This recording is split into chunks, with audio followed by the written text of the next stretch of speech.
taste you cause you look tasty. Don't keep me waiting up. And oh, stop playing. Oh, stop playing. When you walk through time stuff, and me you keep on. And oh, stop playing. Oh, stop playing. Girl, you always playing with it. Always talking about it. So Yo, what's good? What's good? Sorry about the lateness. It's my fault. Oh, give me 1 second. I don't know what the fuck is going on. Oh, it's this phone. My bad. All right, so we got it's another person was supposed to come, but last minute he decided to opt out because he's going to be a police officer and he didn't want to jeopardize what he was doing. But let me go around the room and introduce the people in the building tonight.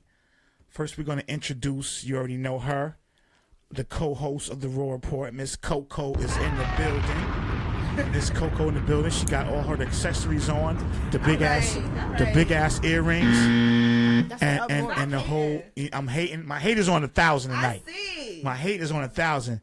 And last but not least, we got Miss T. Crawley in the building. Yeah, she's in the building. She said she was a little nervous, but I said she's gonna be all right. She gonna be all right. She got some stuff to talk about. And she's kind of the star, so the camera might be on her a little more than anybody else tonight. So I hope she's ready and hope she ain't with that scary. Nah, you know how these Muslims are. You know how to. Nah, she's not Muslim. She just she's about to be Muslim again, I guess, from what we talked about. So the way she got up here was she was in. Hey, Ashanti. Hey, what's up to everybody on the check-in? The number up there is 833. We getting cute now. 833 RAWRPRT.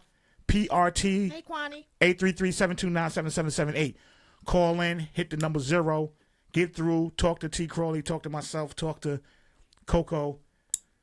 She wanted to come on and talk gun violence, police brutality, and economic development for everybody or just for black people. I mean, at this point, I can only speak for black folks. I hear that. You only can speak for black folks. Right. Now, are you racist? No. Okay. I just want to clear, because we do have some white viewers up here. That's fine. We have a few white viewers on the check-in. That's fine. Shout out to them for checking in. She says, I don't think she's nervous. I think she's all right. She seemed like she's all right. Gun violence. Now, do you deal with gun violence for black people as a whole, like with the schools and all that? Which one appeals to you more, or all of them appeal to you? I think all of it appeals to me, but the only ones that at this point in my life that have directly affected me is, in the community. Right. We actually, I think as black folks, we actually talk more about black on black violence and community violence than we do it on a national level when it comes to people infiltrating the school and churches and whatnot, until it becomes a racial issue. You understand what I'm saying? Right. When the shooter when his goal is to shoot up black people or Muslims or whatever the case may be. So until it affects me, my culture, or it affects my home, I'm not really speaking about gun violence on a national level. I usually just talk about gun violence in the community. Not saying I don't care, not saying I don't have any problem with it, but at this point we really need to talk about home before we start talking about everybody else. You understand what I'm saying? Yeah, I get you. I got you. Now, would that you think that would come off as like racist to another culture, like another? It might, but that's not my problem. Okay. Now, you were in the Nation of Islam. Yes. And you plan on returning back to the nation. Yes. Okay. And before I say anything else, before I get Farrakhan questions and stuff, I have to say this. At one point, I was a registered Muslim in the Nation of Islam under the direction of Minister Farrakhan. Okay. At this point, I am not a registered Muslim in the Nation of Islam. However, it is still my faith. It is still my foundation. And nothing that I say here or any sentiment that I say is representative of the teachings of the Most Honorable Elijah Muhammad or the leadership of the Honorable Minister Louis Farrakhan. So, That's like a disclaimer. You have Disclaimer, to yes. clear it out. Okay, I get it. I got you. Now, before we get into, so pork is absolutely not on the menu. Absolutely. Smothered pork chops with the rice, maybe. No, I'm good. No, all right. All right. Let's hit it with that. Because she don't mess with smothered pork chops. No. Now, have you been a victim of gun violence? Me personally, Yeah. or indirectly. And Like a family member being shot, or Probably a lot of people. I mean, yeah, as far as family is concerned, I've had my own situation, but I'd rather not talk about it because then that would bring in a whole nother dynamic. So right. I'll just leave that alone. But as far as like other, family members and friends, yeah, yes. So do you think? I don't. Well, from what I see on TV, I mean, it seems like with places like Chicago and places where there's a lot of shootings, they don't put emphasis on it. It only becomes emphasis when it's a school or like Vegas or whatever, stuff like that. Do you agree? I agree with that. The only time it becomes an issue is when you have as far as Chicago, when they had 27 people shot in a weekend, or 30 people killed in a weekend, or when a little kid, right, or if a little kid gets shot. And now let's put a spotlight on Chicago and their gun violence and how out of control they are. So that's when it becomes national attention. But then it becomes like a weapon against the black culture, because then people, even our own people, will use the whole, why do you support Black Lives Matter when a cop shoots a black guy or a black woman, but you don't do any protests when it's black on black violence. So now the statistics of black on blacks, and I need to do this, black on black violence, as if that is some sort of outrageous thing. No matter where you live, if white people live amongst white people, it's white on white violence. Right. Hispanics kill each other. Asians kill each other. And so that's the norm. Right. So at the end of the day, when you have the statistics like in Chicago, or if you talk about New York, or if you talk about California, whatever, it becomes a weapon used against us, saying we don't care enough about our own community. We only care when a white man shoots us. You understand? So that kind of like, if a white cop shoots a black man, that makes it's okay because you do it to yourselves anyway. Mm-hmm. Now, what do you say about when black people kill each other in their own neighborhoods? Like, is that our fault, or is that some kind of conspiracy, or? No, I don't think. I mean, we need to take responsibility for what we do. Okay. So it is definitely our fault. We pick up the gun, we shoot the gun, we go about our business. However, we need to look at a lot of different factors as far as why it's occurring, why it continues to occur. And at the end of the day, we can't keep going to the government asking them to step in and change this, change our condition. We can't do that. And so I always use this as an example. In Atlanta, because that's where I live, in Atlanta, we were working at it's a Metroplex. So it's a 24-hour gym. It was a bowling alley, a skating rink. And so the cops would come every Saturday night on teen night, right? There would be white cops. I'm talking about white cops that look like the dude from Terminator, Terminator 2? Right. That. And amongst those kids, those cops knew those kids. They knew their names. They knew their brothers, their sisters, what school they went to. They knew their mother's names. Now, these white cops don't live in Atlanta. They live somewhere else. Right. But they know these kids, what school they go to. They know everything about these kids. Why is it that a cop who don't live in your city, don't live on your block, know the kids in your neighborhood better than you do? Why do they know about the beef that's going on their block better than you do? So it becomes their issue. The cops are already looking for Tyrone and Ray Ray because they know they beefing. So they know something about to pop off. So they being proactive, really, because they asking the kids what's popping off, who's doing what. The police are being proactive. Okay. But we sitting in our house with the shades down, and we don't want to know what Tyrone and Ray, why they beefing. But there's a reason for that, because most people are afraid, or you have and I get that, the no snitching rule. And I get that. Now, see, this is the problem, because you can't be mad at the cops who only see us as rabid dogs or pigs or animals on TV, who don't live in our city, to come in and make everything better. They coming in scared. Right. You see what I'm saying? So they already coming in and scared. They ready to pull the trigger. So you live in that. You live right there amongst these people. Okay. You can't tell me you want to change something, but you too scared to change it. You too scared to step out on your doorstep and find out what's going on. Because you know everybody else's business to be spreading it on Facebook. You know everybody else's business to be texting a chick up the street. So if you know everybody else's business that don't even live near you, don't have nothing to do with you, why you don't know what's going on up the street? Right. We need to be the first line of defense. I don't think she's nervous no more, y'all. I think she's good. I think she done settled in now. I think she done settled into her seat. She good. Now, how do you overcome that? Because if you got somebody afraid, they just want to come home to where they live and they don't want any problems. Then don't complain about nothing. Don't tell me you care about people getting killed in the street if all you want to do is come home and not mind your business. Right. I'll tell you this. There's a brother named Captain Dennis Muhammad. Mm-hmm. Now, Minister Farrakhan called for 10,000 fearless.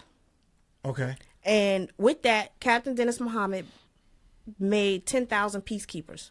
Okay. Now, across the country in different cities, he has these people trained to patrol their own neighborhood. Right.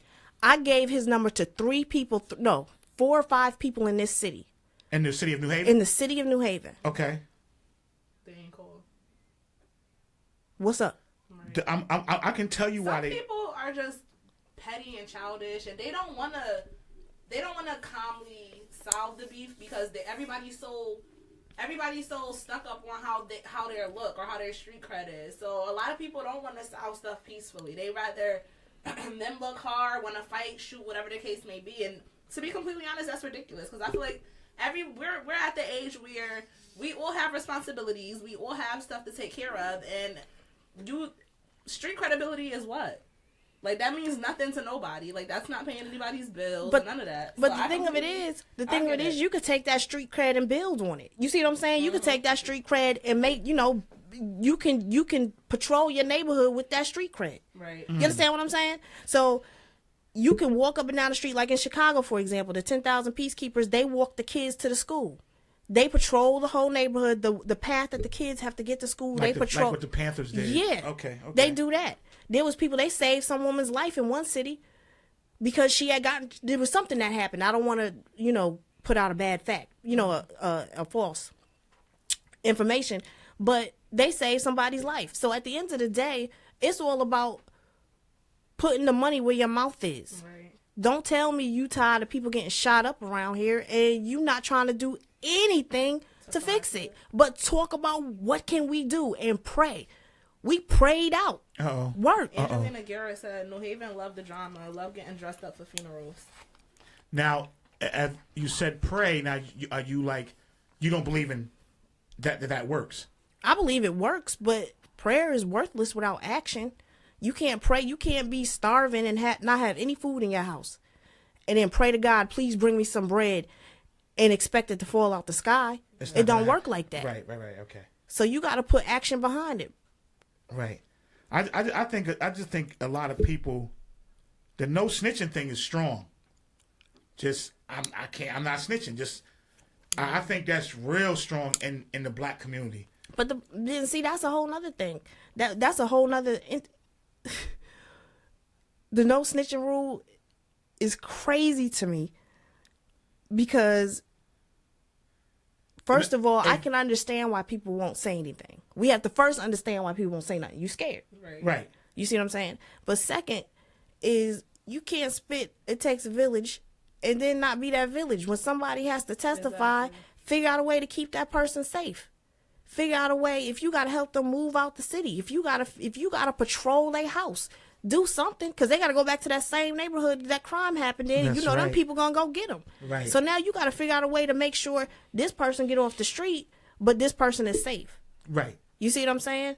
I mean, so that's when it comes to planning, organizing, and unifying over something.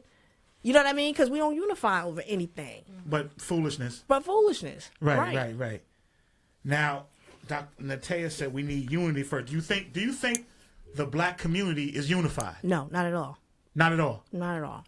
Not even close? Nope. I concur. Oh, yeah, I agree too. So how would we put something together to protect the neighborhood that you live in if nobody is united?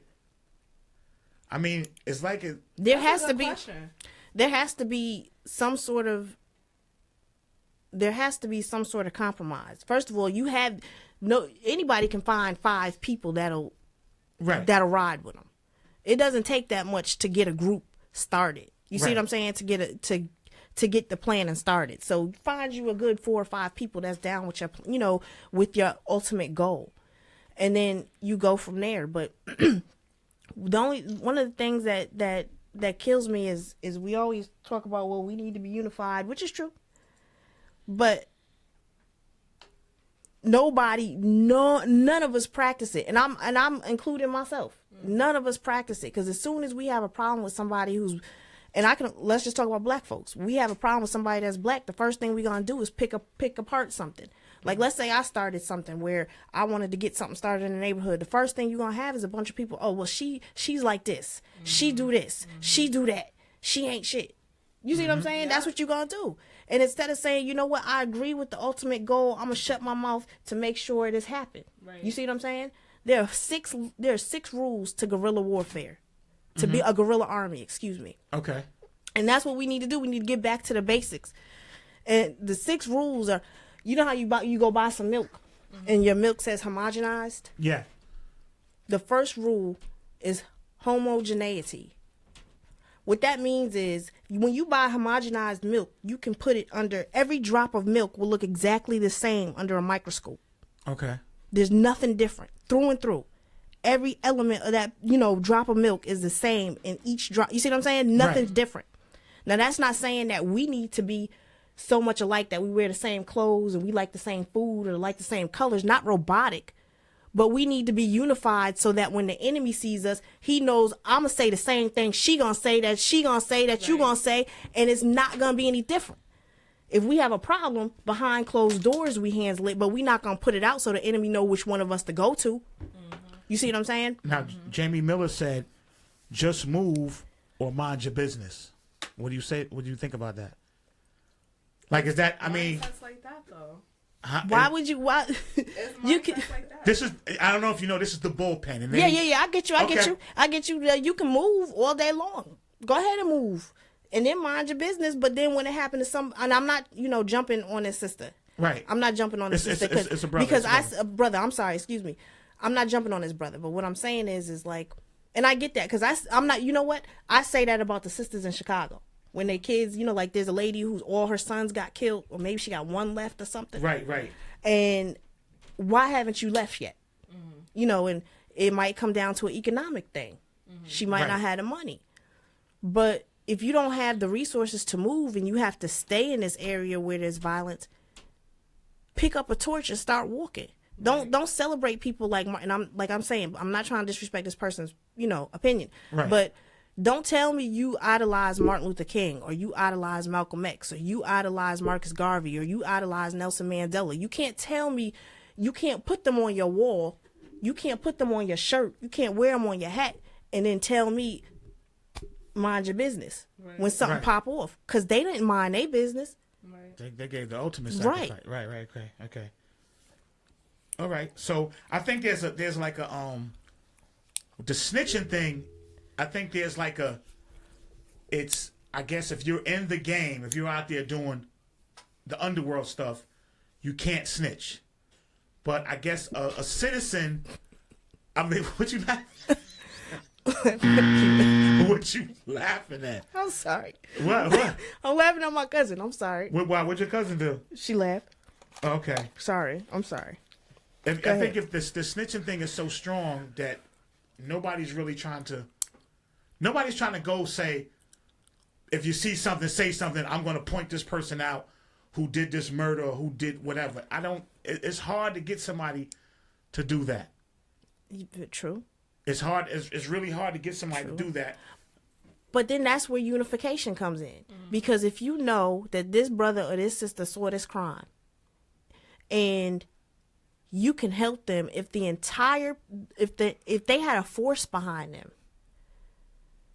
the confidence and the strength that they feel like they had, they may feel like, you know what, I can say something. I can help. You see what I'm saying? Right. But we all sit back and don't do anything, and then we keep talking about what can we do. It's small stuff like that, small steps like that. If you back this person and say, you know what, I got you when you get home. We gonna make sure you good. We gonna figure out a way to make sure you stay safe. You see what I'm saying? You might not even see us doing it, but we gonna do it for you. Right. Do something like that. I mean, it's just like, and I know it's easier said than done. I know I'm just saying, you know, Right, it's way easier said than Because a lot of done. people mentally aren't that. A lot of people aren't mature mentally to do stuff like this, and it's sad because at the end of the day, like I said, we're all getting. I'm talking about my generation now. I'm 27. I'll be 28 in August. Like we're all getting. We pushing 30. Like you get what I'm saying, and childish things need to be put away because we're not kids anymore. But unfortunately, I'm noticing the older people are, the more childish they do act, especially when it comes to things like this. People rather spew drama than spew positivity. And like last week, towards the end of the show, I said something about women are constantly in competition with each other. And I think you was the one that commented, was like, what is your solution or something like that. And that stuck out to me because I was like, damn, she right. I don't have a solution. And then the next day, I went live and I was like, yeah, this was on my mind all night. So I'm going to create a private page where us females can go ahead and we could vent about everyday life without having to be judged, without people having to, you know, use it against us, without having to be in competition with the next and actually motivate each other. Right. And I did that. So it was like, but again, it's hard to do stuff like that when a lot of people aren't on that same level mentally. Right. And it's sad that a lot of people aren't on that same level mentally. I wish it was something that we can do, period, as a community so that everybody could be on the same level and so that everybody could be united. But again, people love drama. Mm-hmm. And people rather see a fight than see people, you know, squash come together. Oh no, right. You're not gonna see that. Nah. Somebody just said Malcolm X wouldn't snitch. That's Jamie Miller. That's that's Jamie Miller. What's wrong? What's wrong? What's wrong? Nothing. I'm not making fun. I would no. I'm good. I'm not fun. gonna go there. I'm just saying that's just an interesting comment. I'll just say that. Why you say that? You don't want to go into detail? No, I'm just. It might start a whole nother conversation that I'm not ready to start right now. But let's be real though. If Malcolm X saw somebody kill a brother his, would he tell or would he? He would tell. Now he might not tell the police, but he'll tell his brothers, and they would handle it. So Kia D said, it's not really hard. It's a rat infestation in New Haven. It's a bunch of rats watching as we speak. They just pick and choose what they want to tell. They will wait till they in the gym and then tell. Interesting. Yeah, I mean, it's a lot of people. You don't mind telling if you at the if they got you down there at the police station in that office, and they saying, "Look, we don't want you. We want your man. If you don't give us your man, it's gonna get ugly for you." So that becomes the pressure that you don't mind telling. It's funny how you don't mind telling that, but if it's in your neighborhood, you'll keep your mouth shut. Right. There's really no pressure to tell in your neighborhood. It's like what he said, like mind your business. Pretty much. The shit's going to go on in your neighborhood, but you have nothing to do with it. Damn, I got to call. I don't know why this is so loud. Hurry up, Rob. I hate Davey. Go ahead, caller. Hello? Yo. Yes. I had to call. My name is Brandy. I had to give some love to my cousin Sequita for coming up there and I'm showing sorry, the ma'am. positivity right Ma'am. now. Hey, Who is Sequia? That's you? Taquita. Listen, Taquita. Okay. that's my cousin. I just didn't know. I'm sorry. I had a name. I'm sorry. I didn't have a name. Go ahead. What the problem with us, and I can only speak about New Haven right now. I'm not going to speak about other places I live because this is where I live now. Okay. Right now, our biggest problem is keeping up with the Joneses. Yes. We as a people got to start teaching our children. It ain't about how you look. It's about your character. It's about your being. Our children are so busy looking about what they worry about what they look like. They're not putting themselves out there about their character. They want to be seen visually instead of inside, and that's the problem right there. And then when you got parents that want to cuss the teacher out more than supporting the system, we're not getting nowhere. It starts at home. That village starts in the home, and unfortunately, we got babies raising babies mentally. Right. Mentally. Yep. Unfortunately, some of these people are so young-minded with their upbringing of their children. We got to go back to the old school, just a little bit. Yep. Because back then, it wasn't as bad where the old folks are scared of the young folks. When did that happen? Right. Right. I think that happened when they said you can't hit your kids no more, you'll go to jail. No. In some houses. Let me ask you a question. Will you tear some ass up? Hell yeah.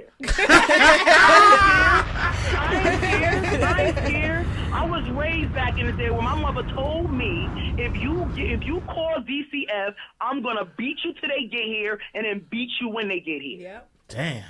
That's old school. Right, they taking you anyway. I'm not saying that's what you got to do, but it takes a little bit of military in it. People like Black Panthers taught you that you got to put the fear of God in your children in order for them to understand there is some piece of respect due to people that are older than them. And that's what they don't do. There's no respect anymore. There's definitely no respect. I still call people Mr. and Mrs. that's 2 or 3 years older than me, and they get mad at me. Right, but that's out of respect. You know what I'm saying? But these kids don't even know what it feels like to say yes or no. What? Who you talking to? They use the N-word to anybody now. I work somewhere where they use the N-word, whether you black, white, young, old, it don't matter. Oh, the N-word is in now. It's fashionable now. But it's sad, though, because there's no guidelines. There's no boundaries. This generation doesn't understand boundaries. Right. And until we teach our children boundaries, we as a people are not going to get nowhere because we don't have boundaries. Right. You're right. That's true. We got to get it together. We got to start somewhere, and it's really starting within our own community. Yep. Start doing stuff where you live. Yep. Little things. Yep. Do where you live. The government ain't going to do it for us no more because we killing ourselves. They never did. We killing ourselves. They're not going to help us because we doing it to ourselves. Yeah. And then you always saying, well, where they at? Where your people at? Yeah. You are absolutely right. These days, if you say something to somebody's kid, they'll want to fight. They don't want you saying nothing to their kid. Maybe I got a sucker for punishment, but I'm gonna say something. Right. I still do. You have to, because sometimes, believe it or not, children want some type of guideline. They don't like it, but they want it because they know that's what they need. But if you don't give it to them, you can't be mad that they end up being a person that you see walking down the street. You're right. You're right, definitely. We got to get involved. Whatever street you live on, do something tomorrow. Right. Do something Saturday. Just take that one thing to get the ball rolling. We got to stop always waiting for the white man and the other man to take care of the brother man. Say that again? Oh, sorry. We got to stop waiting for the white man and the other man to take care of the brother man. Right. Okay. That's true. But let me say this. Start investing in our own. The white man is giving up overtime now. Shut up, Rob. I'm just saying. I'm gonna tell you why I said that. Overtime every week, Rob. I work overtime every week, but I also put into my community. All right, I got you. You know what I'm saying? I'm gonna tell you why I said that. I take a piece of that white man's treasure and put it in there. You said the white man giving overtime. The white man is giving up overtime. I'm gonna tell you why. Listen, thank you for calling, all right? Thank you, caller. Hey, Brandy. Yeah, thank you, yo. Keep doing what you're doing. It's about time positivity's back in waves. Thank you. Have a good one. You too. Let me tell you why I said that. Now, say you become this freedom fighter, and you doing your thing, and it starts getting attention. Now your boss is coming to you wherever you work at. Listen, T, or what's the other name she called you? Taquita. How you doing today, Taquita? Come on in the office. How you doing? Listen, somebody reached out to us. You know, we understand you love your community, but listen, you're putting us in a bind right now, if you don't stop doing what you're doing, we're going to have to respond with maybe you getting fired, maybe you not being able to take care of your household, because stuff like that happens. Yeah, very much So people are also afraid of that. Look, they just want to go to work. They want to come home to their flat screen TVs and live life. So this is when you go to the people that saying they rocking with you, right? And you say, look, I'm about to lose my job because this is too important to me. How are we going to make this work? Are you gonna help me out? Shit. That's what you do. Now, They might say no. They might say no. Let's They be might realistic. say no. Wait a minute. They might say no. Okay. Everybody might do what you just did, and now you got to go and you got to put your tail between your legs and go to him and say, you know what? I'll stop and go back to work, and then figure out a way to either do it under the table or still say I can't. But see, that's what happened. You know what that means? We slaves. We are slaves. Right. But we're and slaves. And I'm not downing. But you people know don't what I'm mind. saying. If you got $100,000 a year job, you don't mind. Like, slave shit, I'm Right. living. I got the brand new car I just copped, and I got the house. I got the kids in private school. All that is love. It's lovely. Get that. But then you gotta figure out what's more important. Is your people more important, or look at how many preachers sacrifice their family to make sure their congregation is okay. You see what I'm saying? Right. You know, they'll be at home and it's time for dinner, and a member will call and say, Pastor, this is my problem. So now he got to get up from the table and go counsel you. Right. You see what I'm saying? Or he need to come to the church and make sure you okay. Right. Or he got to go to the hospital and do this for you. And then you know how his bills get paid? That congregation pays his bills. So we jump on the pastors and the preachers for running around in nice cars and nice suits. But you know what? They earn that if they put in the work.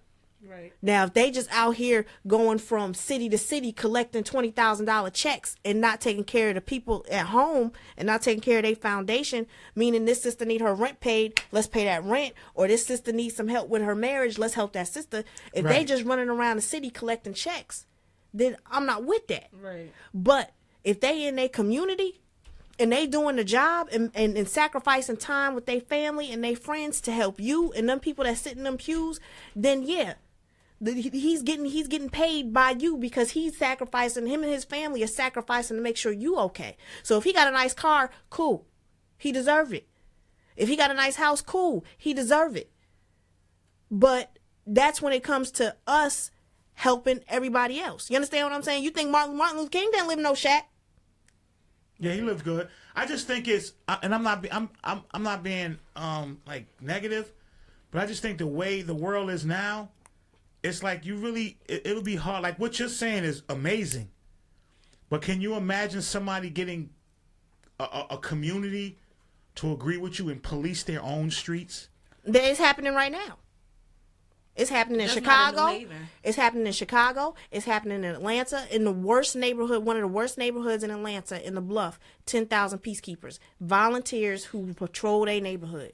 And because of that, they have their own grocery store, a black-owned, all products in that grocery store, black-owned grocery store. Oh, wow. in the West End in Atlanta. That's dope. You got it in Ohio.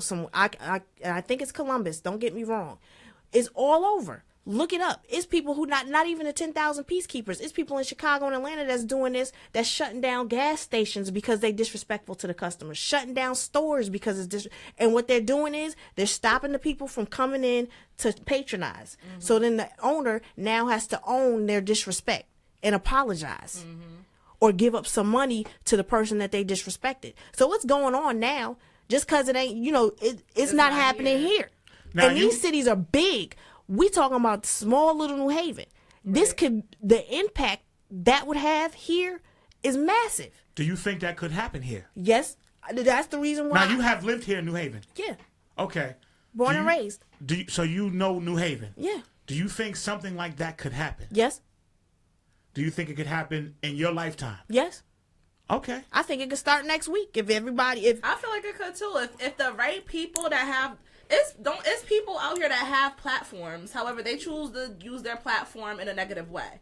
If people was out here and using their platforms in positive ways, I definitely think that could happen in New Haven. But people, at the end of the day, New Haven, it's a lot of bandwagoners here, and it's a popularity contest. So people gonna do what the popular people do. If these people that's popular was to put their pettiness and their childish ways to the side and really do something positive for the community, I definitely do believe at the end of the, we'd be able to do stuff like that.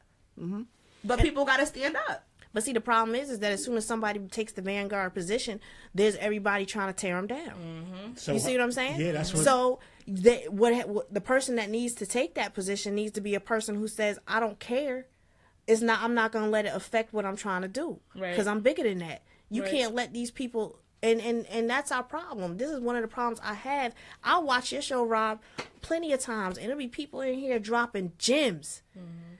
And it'll be people who call in here and want to bring up something they did 15, 20 years ago. Mm-hmm. They want to start talking about stuff they heard over here last week. And you know what? I get that. It's bound to happen.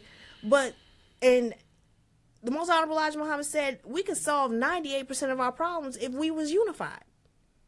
And the problem with that is that we don't know how to keep our mouth shut and pull coats behind closed doors. Right. What you mean? Oh, like everybody's so quick to pull out the necks. Right. And try to be and pull it out in the open and try to embarrass the necks. And in the Hadith, there's a book that complements the Holy Quran. And in the Hadith, Prophet Muhammad, peace be upon him, said that Allah judges you not based solely on your actions, but on your intention. Mm-hmm. So if you want to call me out in public, what's your intent? To be heard? To be seen, or to make me better. Right. And if I don't grasp what you're telling me, and now I disagree with what you're telling me, and now you want to start talking about my personal appearance, or you want to start bringing up stuff to make me look bad. Now I got to look at, you weren't really trying to pull my coat. You just wanted something to say. Right. You see what I'm saying? And so one of the things is like, there's a difference between pulling coats and being seen. Mm-hmm. You pull coats behind closed doors and let people know behind closed doors what the problem is. You don't let the enemy see you tearing down somebody. Now, if they did something in public, then it needs to get corrected in public. Mm-hmm. I'm with that. I agree. But if you see Brother John Smith standing up saying, "Okay, I want to put together a community organization," don't come out the woodwork and be like, "Well, John sold me a bag last week." You see what I'm saying? Like, he tried to do something this week. Right. You know what I mean? Let's get behind that. Let's go ahead and grab this caller. Caller, what's good? Talk to us. What's going on there, Rob? What's going on, brother? How you doing, sir? I'm good. How are you? Doing well. I just got something to say. I'm not going to hold it too long. Okay.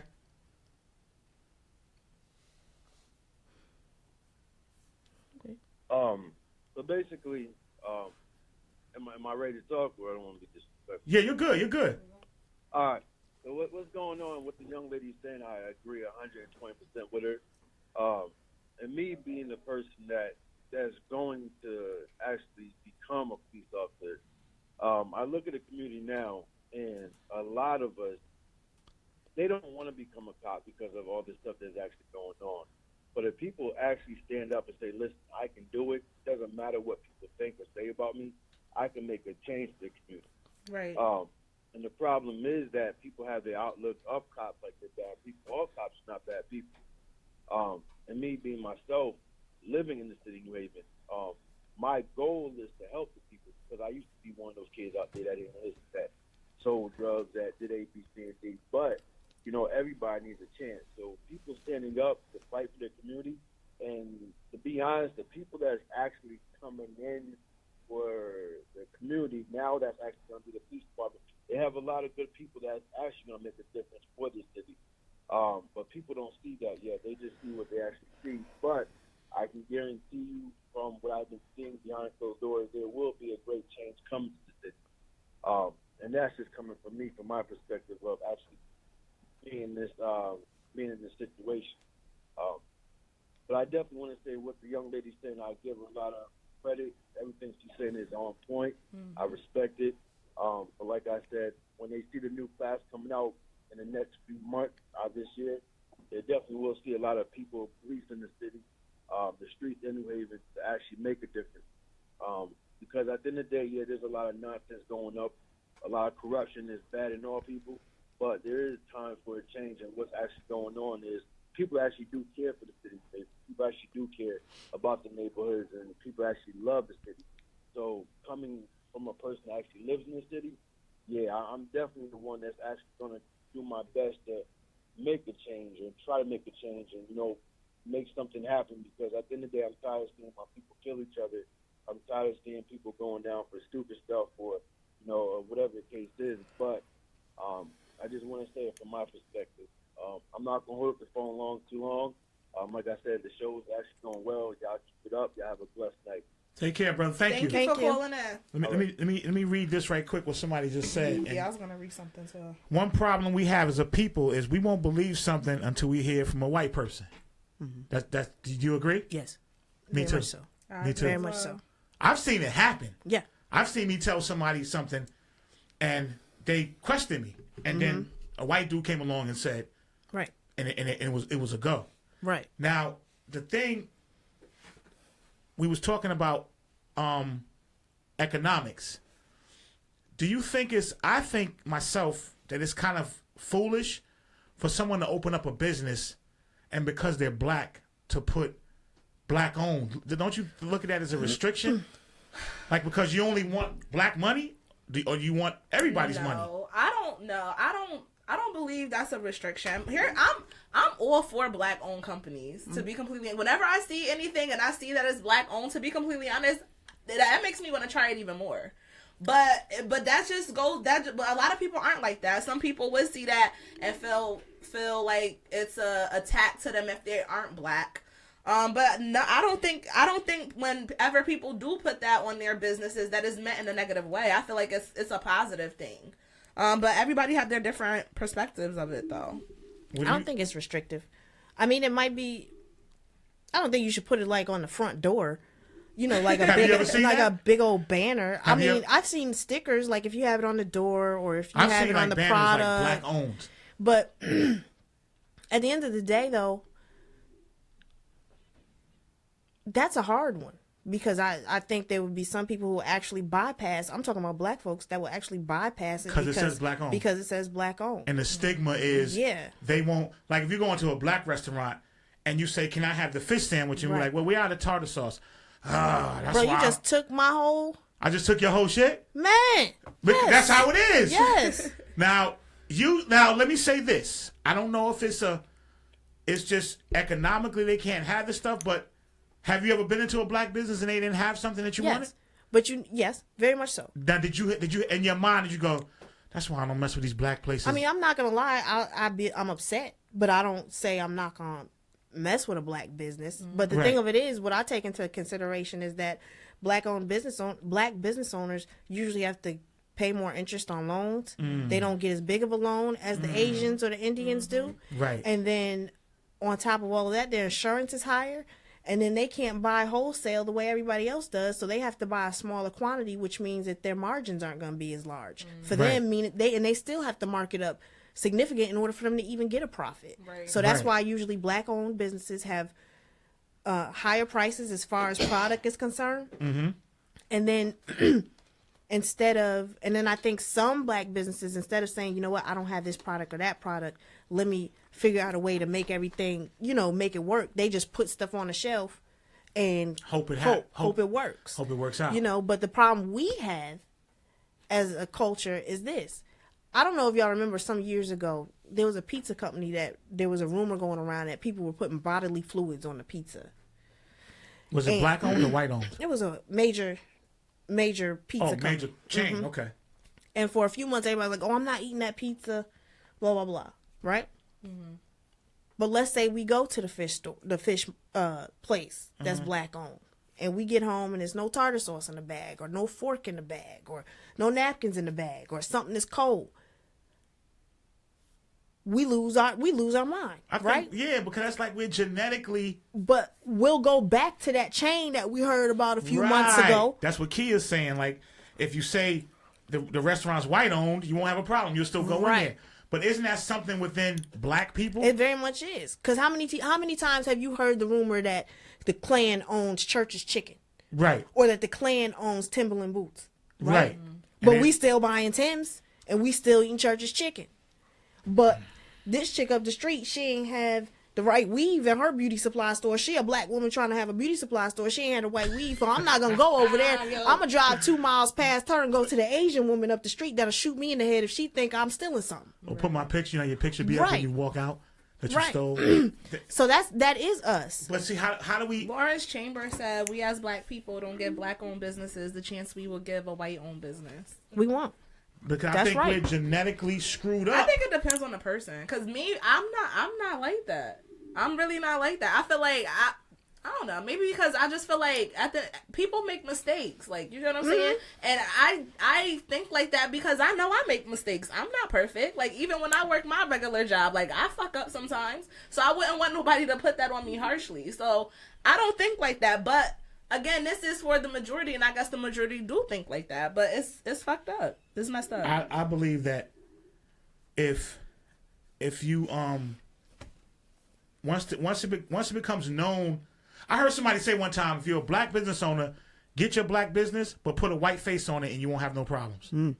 That's sad. That says a lot. But it's sad that we would even think like that. It's sad but that you have to. That's sad though. You have to, because if you once they come in and see that you own the place, now they start nitpicking everything. But let me tell you something. All of us though.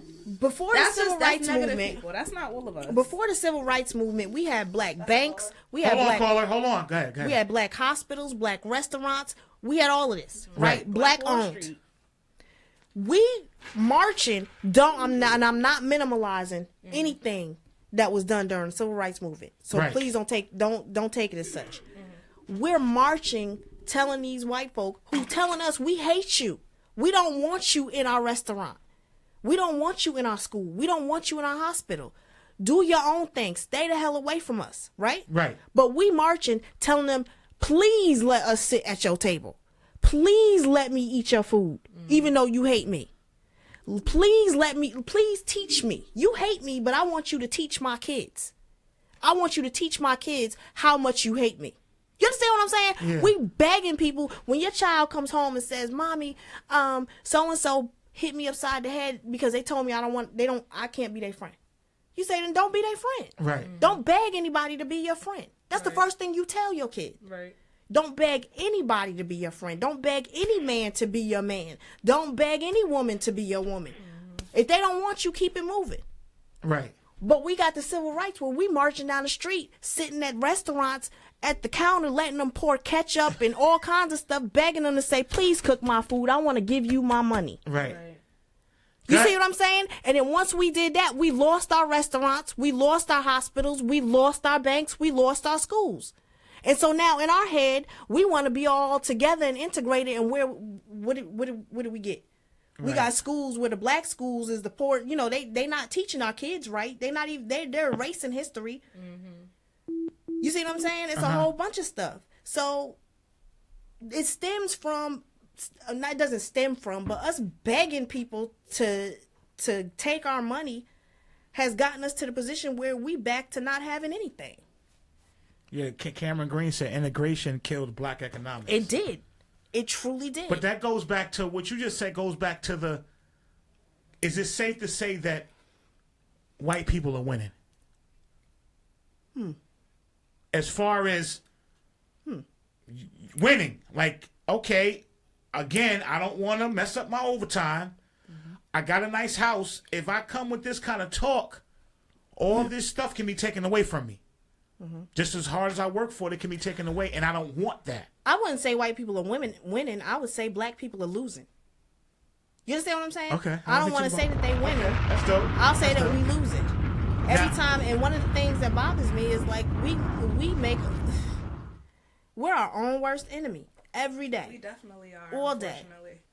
My fiance has a Facebook page, right? Okay. And the only thing on his Facebook page is Italian clothes, right? Okay. Nice vacation destinations, funny videos that don't have any type of ignorant, connotation to them, or cute pictures that he think I would like or his daughter would like, right? Right.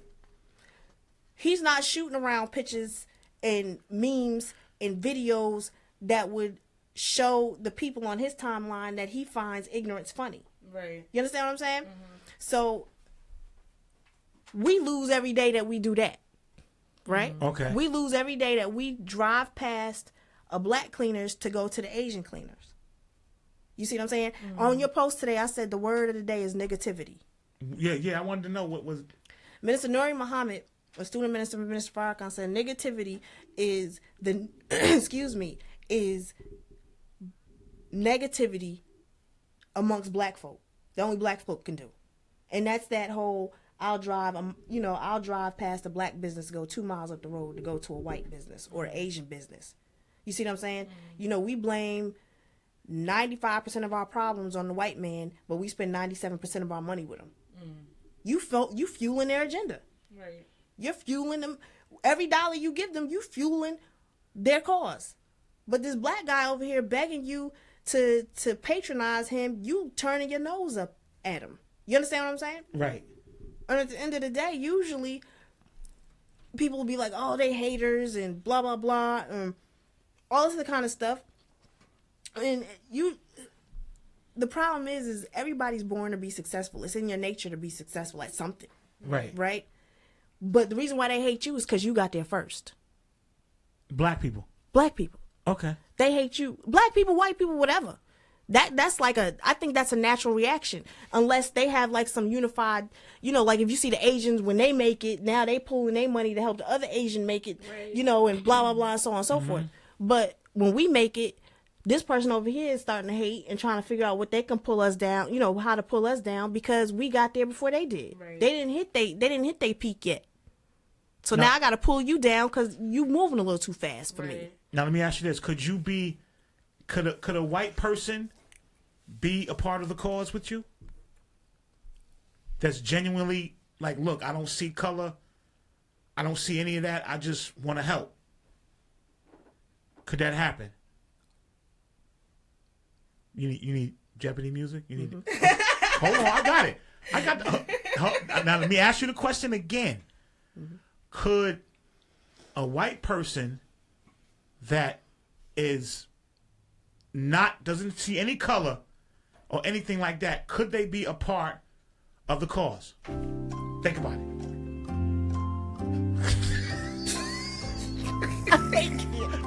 Hold on. Think about it.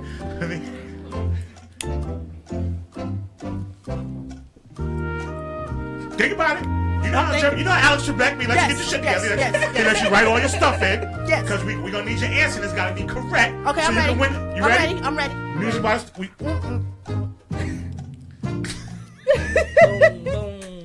Could a white person that has...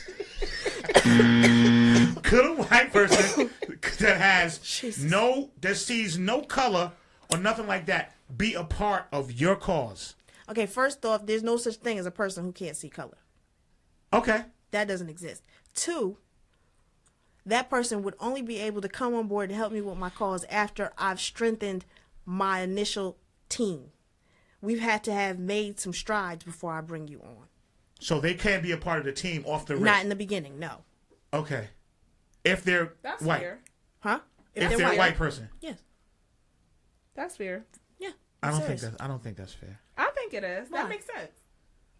That makes sense. I need to make sure. See, we already have a problem with each other. Right. So I don't need this white person coming in, and there's no disrespect to the white people. Right. But I don't need this white person coming in because they're always the great white hope. They help. They always the hero. Right. You see what I'm saying? Right. So they come in and automatically you don't like what I'm saying, you're gonna look to the white dude or the white woman because mentally you're structured like that. Right.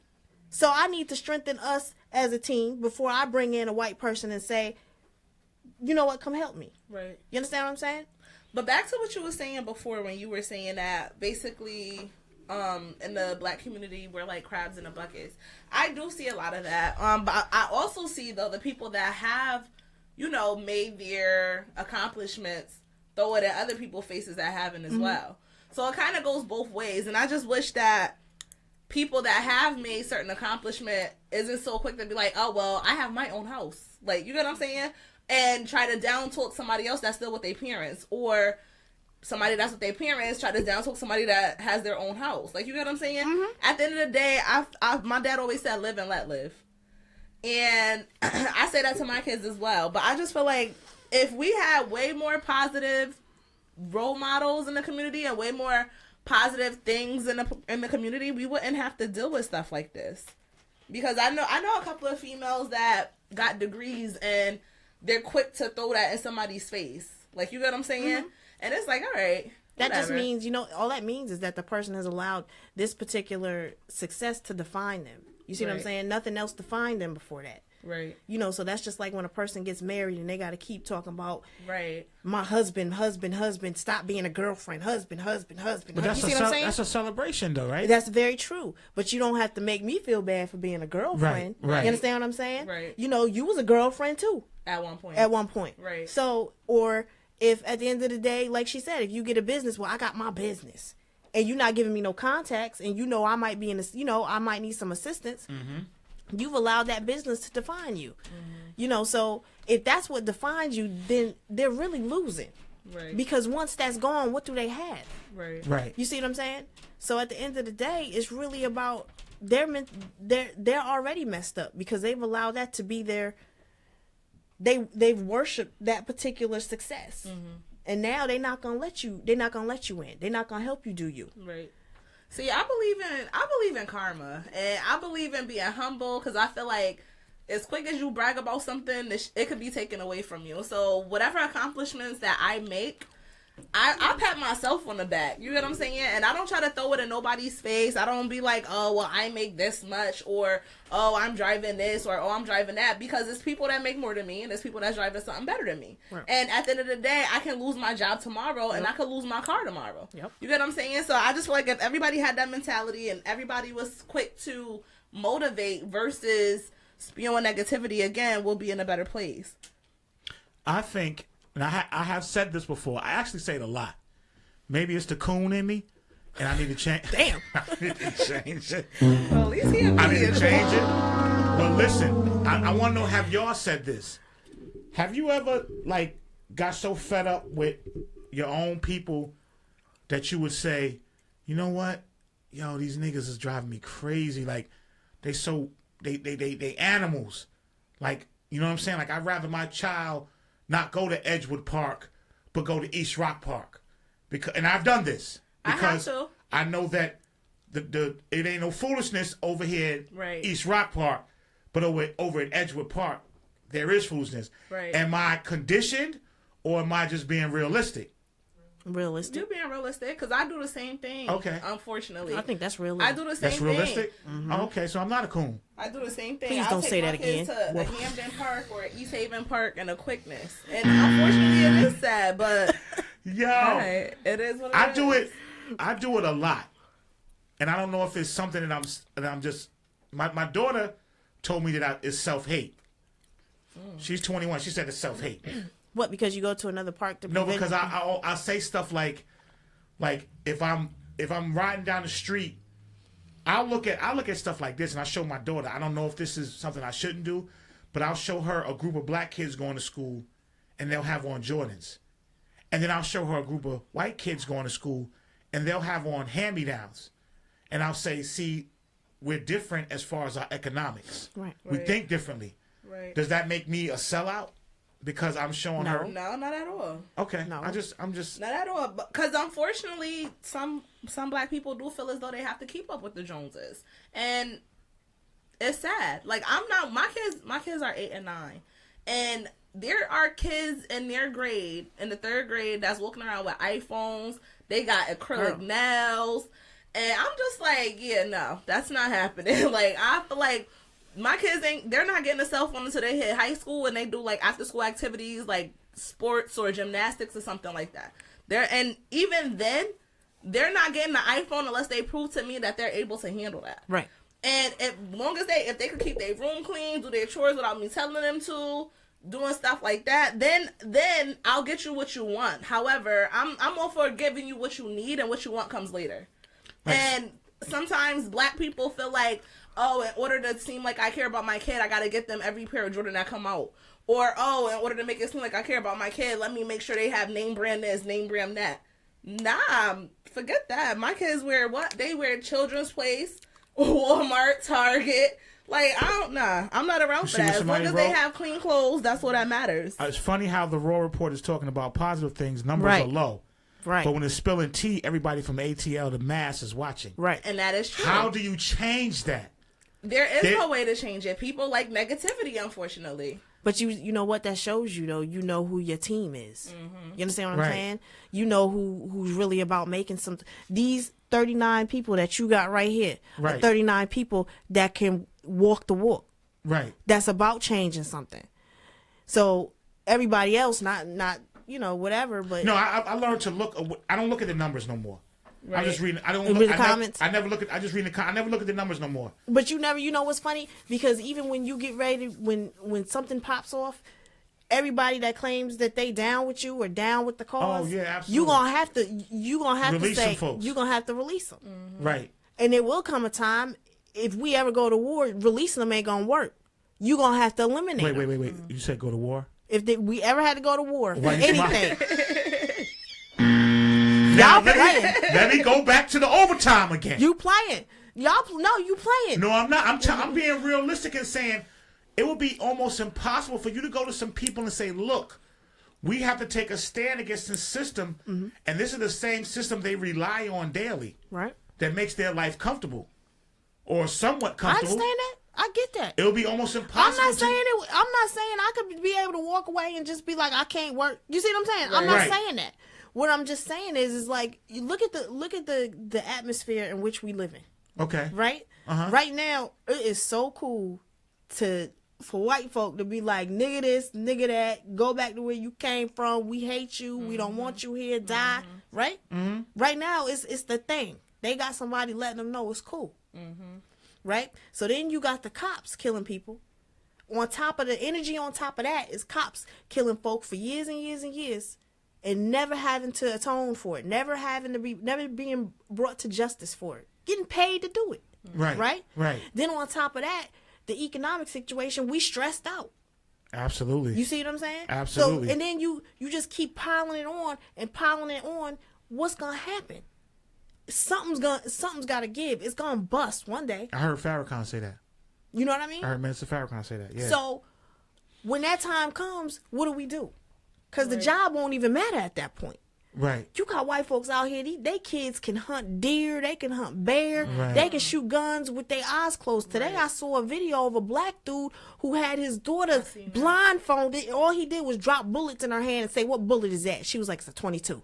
It's a 45. It's a 22. He just kept doing it, blindfolded. And then while he was talking to her, blindfolded, she was putting the guns together. Putting them, cocking them, everything. Right. But, these white folks got their kids out and they can live off the land. Right. They got bunkers. They got survival kits. What they prepping for? Right. Why they buying the guns? How come after the shooting in Parkland, what is it, Parkland, right? How come after that, the NRA got a 500% increase in membership? I saw that on CNN. Yep. What they buy? And then they buying more guns. After each shooting, they buy more guns. What they prepping for, y'all? Don't get me started. We ain't prepping. Conspiracy theorists. So. We ain't prepping. No. We ain't prepping. We playing. You absolutely right. We playing. For... We prepping for Jay-Z to come through with B and do the concert. That's what we prepping for. We prepping for. Y'all still do First Fridays?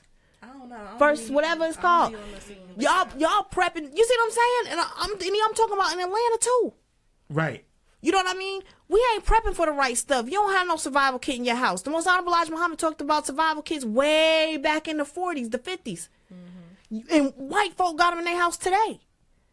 They got guns, arsenals of guns. What we got? Nothing. Jordans. What our kids can do. If all the power shut off, how will we survive? Right. We call the UI and try to make some arrangements. Let me tell you something. To get them damn lights back on. That's what the fuck we are doing. God damn it. We're going to call UI But and them see what white the fuck folks, going let me on. tell you something. Them white folks out there, they can survive off the land. They can shoot shoot their food. They can skin it. They can do all of that stuff. We ain't got no kind of skill. We ain't prepping for nothing. But look at the atmosphere. They prepping for something, and we sitting here. We cool. I don't believe in my lifetime that a change is going to come, because it's like with social media, music, just influence that the young people are getting worse. Like, we're getting older. And the young people that's coming up now are getting worse. Like the caller said, they hitting teachers and all kind of crazy shit that we wouldn't even think of doing that's crazy. when we was young. So ain't no consequence. There's no right, because you can't.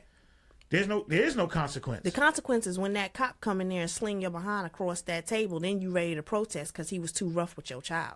Right. You see what I'm saying? Right. But then at the same time too, these people are becoming teachers just for the check. They not becoming teachers because they passionate about it.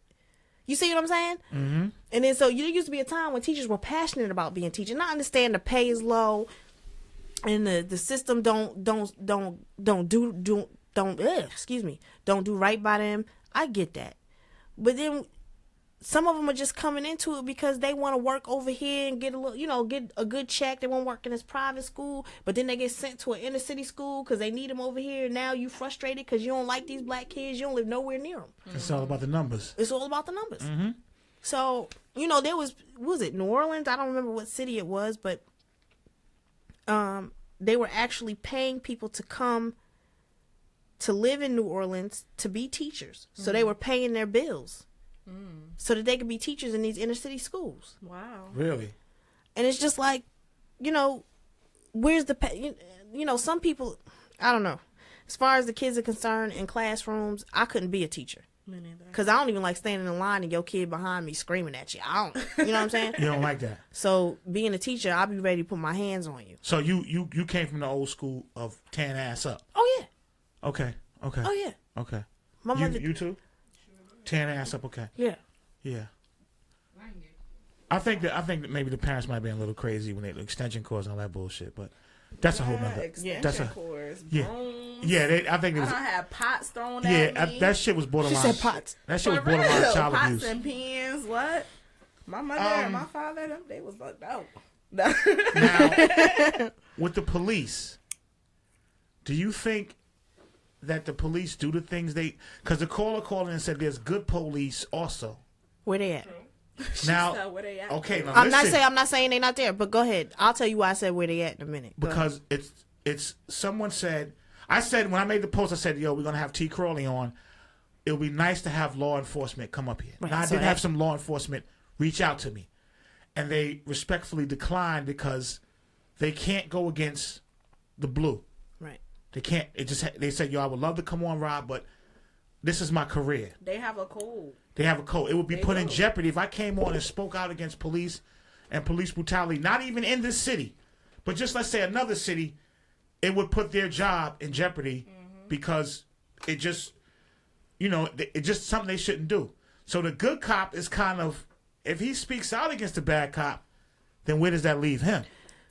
So my question is morale more important, or your life? And don't get me wrong, Feeding his family might be more his important. feet important. Yes, but then you know what? You can't. You can't say they're good cops then. We know that they're good cops. We do know that.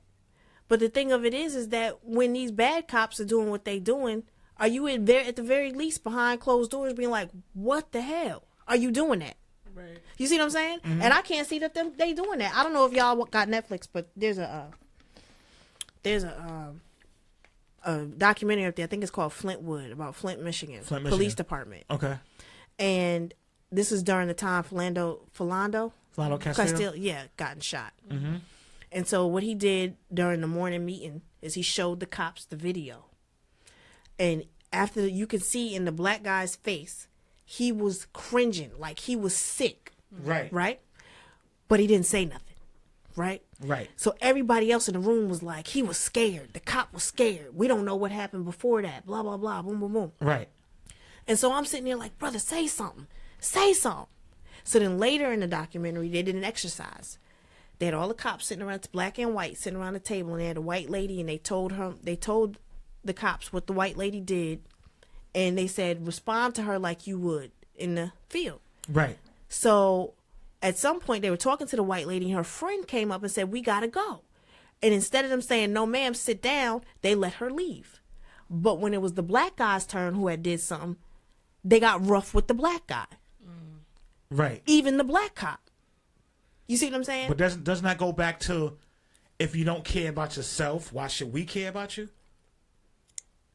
Like, Rob, your coon is showing. no, I'm not cooning.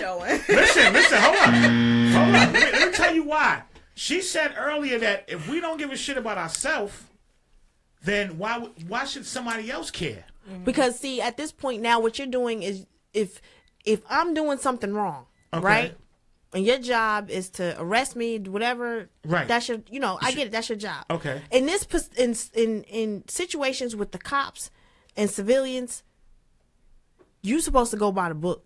I don't care how you feel about me on an emotional level outside of this job or in this moment. It's supposed to be about facts, what you see, what you hear, your instinct, boom. Now, if you feel, I don't care about you because you don't care about yourself, then that means you're emotionally, you're making every decision you do on your job based on an emotional, personal decision. Yep, a place when it should really be about black and white. What did you do? What didn't you do? Why did you do it? Where did you do it? Am I supposed to take you in for it? But if you start saying, you know what, it ain't nothing but a nigga. Let me take him in. Let me do this. Let me do that. Now, the only time that I think that I can, and this might come off messed up, is when, if you don't care about yourself, why should anybody else care? Look at our neighborhoods, right? Let's say your street got a bunch of potholes. Or the trees are messed up. Trees are down or whatever. And you mad because the city ain't fixed it. But up and down the curb of your block is nothing but trash. You ain't trying to pick it up. You see what I'm saying? You're not trying to take no pride in your street, in your neighborhood. So why should the city hurry up and come in and fix it? Right. If you can't pick up the McDonald's bag somebody threw out there and been there for 2 months and your yard is jacked up, if you don't care about that, then I don't care about them potholes. Right. Because that's your yard. See, Courtney, I'm not a coon, see? No, you are. Now, let me ask you this. Does this make any person a coon? Say you're a black young lady, Courtney, and you get into a physical altercation with another black woman, and she's ready to kill you, but when the cops come, she's ready to compromise with them and show her ID and yes sir, no sir. Is she a coon? No. What was the question again? The question was, T, Yeah. you're outside, you and Courtney outside, and you're getting ready to fight, and Courtney's ready to fight you until the police pull up. Now she's giving the police all the respect in the world. Is she a coon? No. Nah. Why? That's how you play the game. Why? The police? Why would you want to kill somebody Why who would looks I want like... to go to jail? Okay, so why would you want to That's kill about somebody? survival right there. She Why would about I want to go to jail? But I see where you're going with it. I see what you're saying. You see what I'm saying? I see exactly what you're saying. That's like, this is, let me tell you, let me give you this example. This is exactly what you're saying right here. I worked at a job, right? It was a bunch of black folk that work in the warehouse. Maybe 2 or 3 work in the office, right? Right. And there's this dude at the job. And he walked by. I said, hey, how you doing? He said, hey, what's good? How you doing? Right? White guy walks by him. Hey, how you doing? Hey, boss, how you doing? Right. I'm Is in he the a coon? hallway. I'm in the hallway, and I said, what the hell? Because it happened like that. Right. Because But he knew how to switch that's it. a coon. So that person that wants to fight you and the cops pull up... Nope. That's they're not not the a same. coon? Nope. I believe They that's trying coon. to survive, trying not to go to jail. Because they know that the rougher they get with me, or the rougher we get with each other, both of us about to go. Right. Soon as that cop pull off, it's about her respecting his authority. It don't have nothing to do with him being white. It's about her making sure I don't get locked up because he could just put these joints on me just cause. Right? Right. That's Okay. how I see that. Okay. But I feel like I don't think that second example was a coon either though. What? Because I do that at work. Girl. I do that like the Oh, people shit. that I'm And she cool called with. me a coon. She called me a coon. People She called me a coon, T. No. Oh, shit. She Man. called me a coon. She ain't right. Listen, the people that I'm cool with at work, I feel like I could be myself with. But the people that I'm not cool with at work, like I don't want to give off that vibe because a lot No, of see, that's different. Now, you walking around talking about some, hey, boss, how you doing? no, you I doing don't that? say hey boss. She might but- say like this. She'll see T walking by and go, girl, what's good? Right. yeah, And then what's up? somebody white And then will walk Sarah by will walk and by, she'll and I'm say, like, hi, good morning. Good hey, morning. good morning, how's it going? Yeah. So why did I get the hey, what's That's not good? a coon. No, I don't. Wait a minute. Is I that don't feel like survival? that's a coon. Is that survival? No, I think that's not trying to add to the stereotype that we don't know how to be professional. exactly. That's exactly what it is. Like But at work, Congratulations. my You played yourself. No, cooning. no. I really That's think cooning. no, because I think there's really is on switch and off switch. Because you know, It let me tell you something. You think white folks is when they in the car and you cut them off and almost get in an accident? You don't think they sitting there going, "This nigga just cut me off"? No, I don't think all white people do that. I'm just saying. See, that's the coon. I have a shitload of white friends. Is that wrong? Because you don't have any white friends, Courtney? Right now. You sound white right now. You don't have any white friends, Courtney? My best friend is white. But So I'm what not, is it? But that's not the no. Your best friend is white? Yeah, my best friend is white.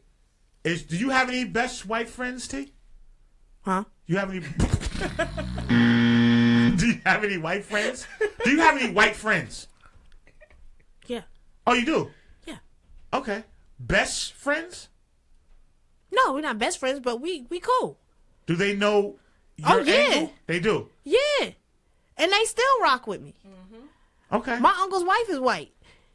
And she rock with me. She be reposting what I put on Facebook about white folk. You know what y'all sound like?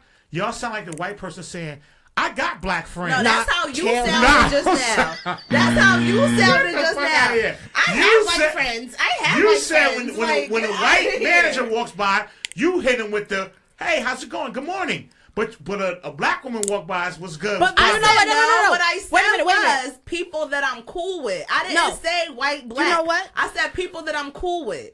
You know Okay. what though? You know what though? The hello, the whole what's up, what's good thing. Uh-huh. That's not professional. There's no professionalism to that. Right. There's a difference between professionalism and being just chill, right? Okay. So you're not gonna go on an interview and be like, "Hey, what's good?" Yeah, Right. boom, Right. boom, boom. Right. You're gonna be professional. Now, if you at work and you got people you can be chill with and you can be laid back with, you do that. But then when you see the supervisor or whatever, and you be like, "Good morning, how you doing?"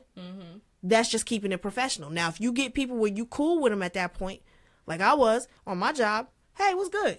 to the people that's management. You understand what I'm saying? But once you got to figure out who you dealing with, because that Right. person may not take the chill part, the chill part of you. They just want to keep it strictly professional.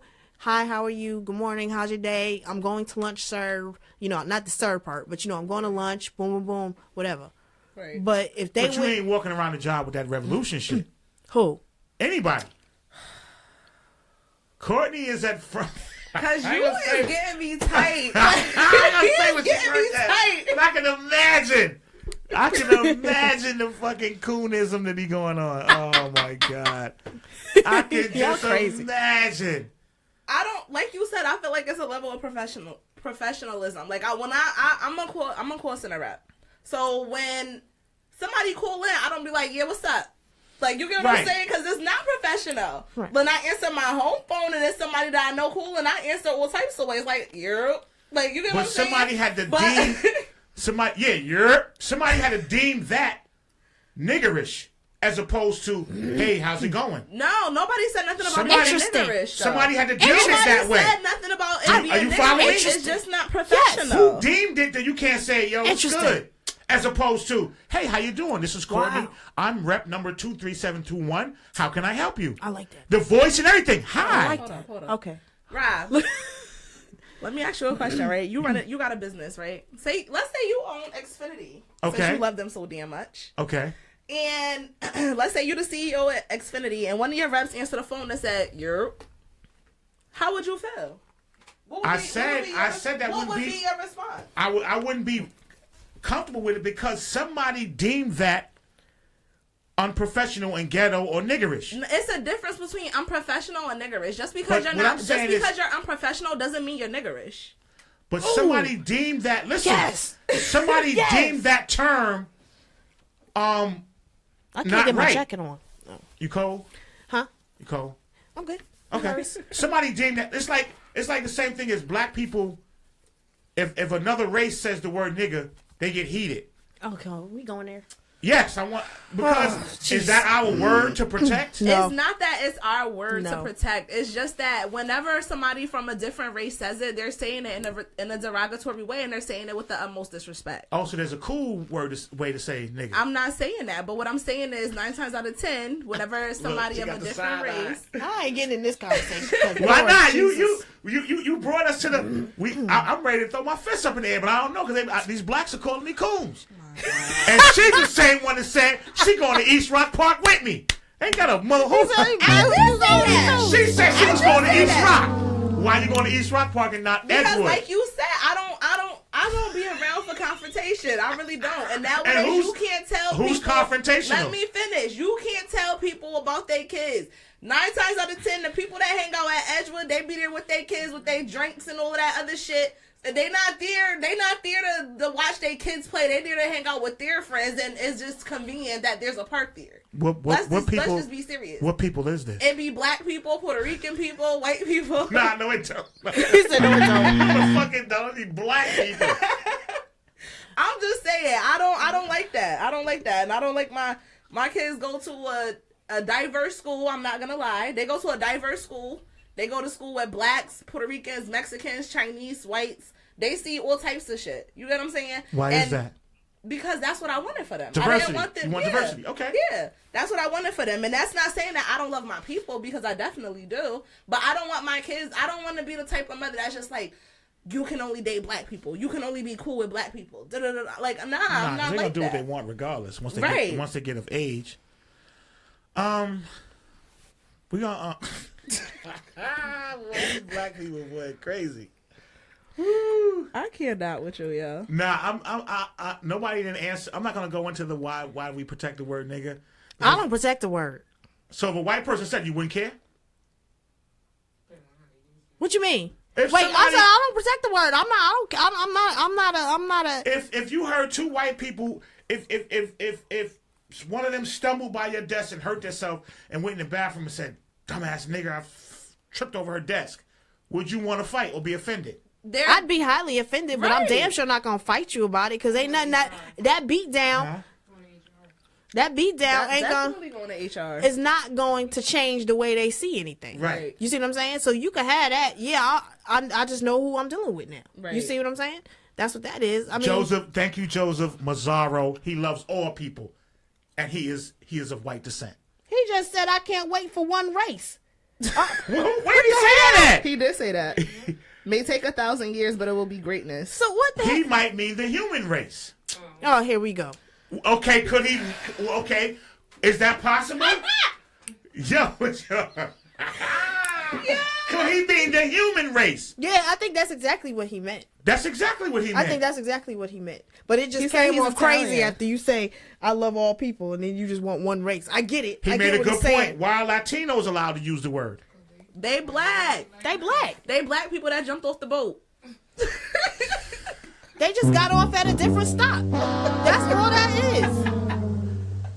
Oh my Y'all God. laughing? That's dead. That's dead That's serious. what happened. Why They got off on a different stop than we did. So that means they can use this derogatory word I at don't their care. leisure. Look, I'm not condoning nobody to use the word. Okay. Now, Okay. if that's the rule, if I had to do this for argument's sake, okay, they can use it, but they black. Mm-hmm. They might not want to admit that they black. Many of them will not say that they are Right. black. Okay. However, they are descendants of the same people. They just got off at a different stop. Okay. Joseph said, "I'm Southern Italian. I'm closest to African than they are." Who's they? Me? No, Latinos. Oh. No, not you. I mean, he said Oh. he's Southern Italian. He's closest to African than what happened? Yo. Yo, we're gonna take a quick commercial, and then we're gonna come right back, and we're gonna talk to these revolutionists in here. And Courtney has. I hope it's over. Fucking John. I hope John is watching. They can get our ass tomorrow. Call her in the office. Put that. Oh, God. Yo, don't go to. We coming right back. It's the Raw Report. Yo.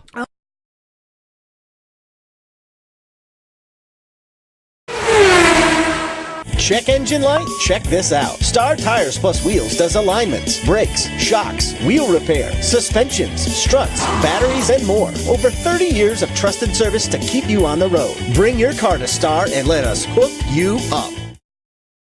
What's up? You know who it is. It's Rob B from the Raw Report. Check us out every Wednesday night from 7:30 to 9:30 p.m. Do you want to advertise your new brand? You want everybody to know about your new restaurant? Then come see us at the Raw Report. We got great pricing and we're always available. Check out the Raw Report every Wednesday night, 7:30 to 9:30 p.m. and let them see your commercial. For more information, call 475-238-1686 or email us, therawreportshow@gmail.com. Tired of long, expensive contracts that you're stuck in for 2 years or more? Come on down to Evolution Cellular, where we have the latest iPhones and Android phones in stock now. And add a line for free for the month of January when you buy any phone at Evolution Cellular. We also have many accessories including phone cases, chargers, and much more. And bring your phone down right now and get 2 months free on the Boost Mobile network at Evolution Cellular. Come on down because our expert staff will put you in the right phone for your needs and price range. Got a broken iPhone? No problem at Evolution Cellular. We'll get that phone back up and running in no time. So come on down to Evolution Cellular so we can get you in that lovely iPhone or Android phone that you always needed. We're waiting on you, Evolution Cellular. We're here. Evolution Cellular, 454 Main Street, East Haven, Connecticut. Open Monday through Saturday, 9:30 a.m. to 7 p.m. and Sunday, 10 a.m. to 5 p.m. Custom designer slides by Roy Religious Jones. Non-furs, $30. Fur and bow tie slides, $35. You get the slides, your custom design, all mailed to you. It's a deposit of half the total to get started, and the rest when they're finished and ready to be mailed. We use Cash App or PayPal for transactions. We also need your size and what would you like on the slides. Be the envy of your neighborhood and show off your slides. Don't forget, spring is coming. Show off them feet with the new custom designer slides by Rory Religious Jones. We need you to check this out. For more information, inbox Rory Religious Jones on Facebook.com. Going through changes, I'm back where I once began. A distant stranger I used to know so long ago. Yeah, yeah, yeah. Enlighten me up, make me all over again. Come on and let me in.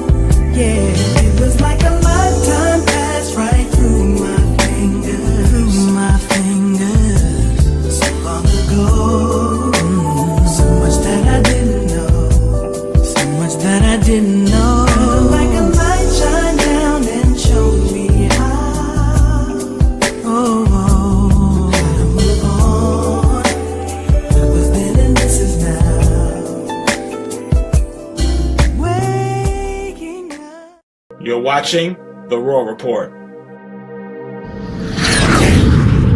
It might have been. All right, y'all. We're back. My name is Cool Rob. Damn. This is what I'm doing tonight. Shut up, Rob. Yo, nah, y'all, I'm tight right now. Y'all call me a fucking coon. You called yourself a coon. I did? Yeah, you Yes. did on multiple occasions. All right, listen. Before we go back, I want to say rest in peace, Frankie Renee, K. Marquez. She was a real big fan of the show, and we love you. I miss you, and I don't really like to talk about death because I get all emotional. Aw. So Rest in peace. yeah, rest in peace to you, beautiful young lady, May man. Allah be pleased. Yeah, I really loved her. She was a good person, really good girl. While we was in the commercial, it was a lot of coon talk going on, and it wasn't coming from me. So let me get myself a motherfucking bomb, because I wasn't cooning. Me and this other person that's off camera wasn't cooning, but there were other cooners in here, and they were fucking on a mass. I have never been called a coon in my life, and I will not let you do that to me today. Okay, then you're not a coon. Thank but you. there's somebody else in here that is undercover coon. But let me. Do we have an obligation to our race? to the black race? Self-preservation is the first law of nature. So you should always want to, I mean, you don't have to, but if you're going to protect anything or anybody, I would think it would be your people before it be anybody else. Because nobody else is going to turn on their own to help us out. Right. Right. Okay. I completely agree. So how do you feel about the guys that, about black guys that would prefer to date white women or good question. white or black girls that prefer to Good date question. white guys? How do you feel about that? Lord Jesus, have mercy. Wait. Now. Those are the real coons. No. Oh, see? That's bullshit right there. You know why that's bullshit? Because why would you? Who knows who you're gonna love? I have a problem. I didn't say that. I said the ones that specifically, because there are some black guys out here that will say, I would rather date a white girl than a black girl, or I just want to date white girls over black girls because they feel like black girls are drama, okay, or whatever the case may be. That's That's what I meant. I'm not saying is anything wrong with interracial dating. Leak West said, "What is a coon?" Let's Google it. A coon. Let's Google it. Yeah, do it. I'm gonna Google what is a coon. Go ahead. Okay. We're gonna see what. So we can get the correct definition. Now you know that Google will be considered, the good white folks. You're asking them for help, but you're taking a shit on them. Shut up, Rob. On the back end. I'm just trying to figure this shit out. What is aggravating a coon? Short for raccoon. Urban Dictionary. I'm done. That's what it says. Does it really say that? It says short for a black guy Right. who worships white girls and does not like his own race. A black guy who doesn't or barely claims being black. That's what the definition says? That's what the definition says in the Urban Dictionary. So you really got the help from the black guy. So Say that again? I went. What did you say? She said, so you really got the help from the black guy. No, that's from the urban people. The first one that came up was the Google one. And under that it says a black guy who worships white girls and does not like his own race. A black guy who doesn't or barely claims being black. That's the definition of a coon. I think somebody that sell out their own people for their own monetary gain is a coon. Is a coon, yes. And then when you do that, then the money you get is your burial insurance. Okay. There's a lot of people who would do that. Wait, Diamond said Coco stop. What am I doing? Diamond has a picture of Samuel L. Jackson as Bruh. As And the what was his Bruh. name in Django? What was his his name? name? I don't know. in Django? Steven. I have no clue. Steven. I've never seen it. Steven, that But was he his was name. he was a house slave. He was even Samuel L. Jackson said, Quentin Tarantino came and said, you want me to play the most despicable Negro in cinematic history. And let's do it. That's what he said. He wants me to play the most despicable Negro in cinematic history. Steven was pretty much... But have you ever noticed, my fiance pointed this out to me, Quentin Tarantino will do movies and will be in each movie and he will have the word nigger all through the whole movie. Right. Nigger. And he'll say Because- it. He'll be the one to say it. He says it in all of his movies. Right. But he's the director, and the people that he's paying doesn't have a problem with it because they're getting a shitload of money. But I'm trying to figure out what's the science behind that. You understand what I'm saying? He's trying to sell the movie. Why does he have to come in and step in and say nigger every movie? Why Spike Lee could say cracker and nobody has an issue with that? No, wait a minute now. Wait a minute. That may not be true. I got it on the ropes. That may not be true. Why you say that? Because you have plenty of black people that will eat you alive for saying cracker before they get on you for calling your brother a nigger. You understand what I'm saying? These same people will call women bitches. Mm-hmm. They'll call you all kind of names. Mm-hmm. But as soon as you say the word cracker, it's an issue. It's an issue. Okay. You see what I'm saying? Now, on the other flip side of that, you're right. Spike Lee will come in and say cracker, and it'll go with the context of the movie, and they'll be okay with it, blah, blah, blah. But the comparison is that Spike Lee don't come in all his movies and say cracker. Right. Quentin Tarantino go in every one of his movies and say nigger. Well, and I guess it's his thing. It's his thing. They just feel that's the type of edgy movies that he makes. I don't care. What I'm trying to figure out is what is the science behind him wanting to do it? It sells the movie. How does him saying nigger sell the movie? Because it's a slave. Django was a slave movie.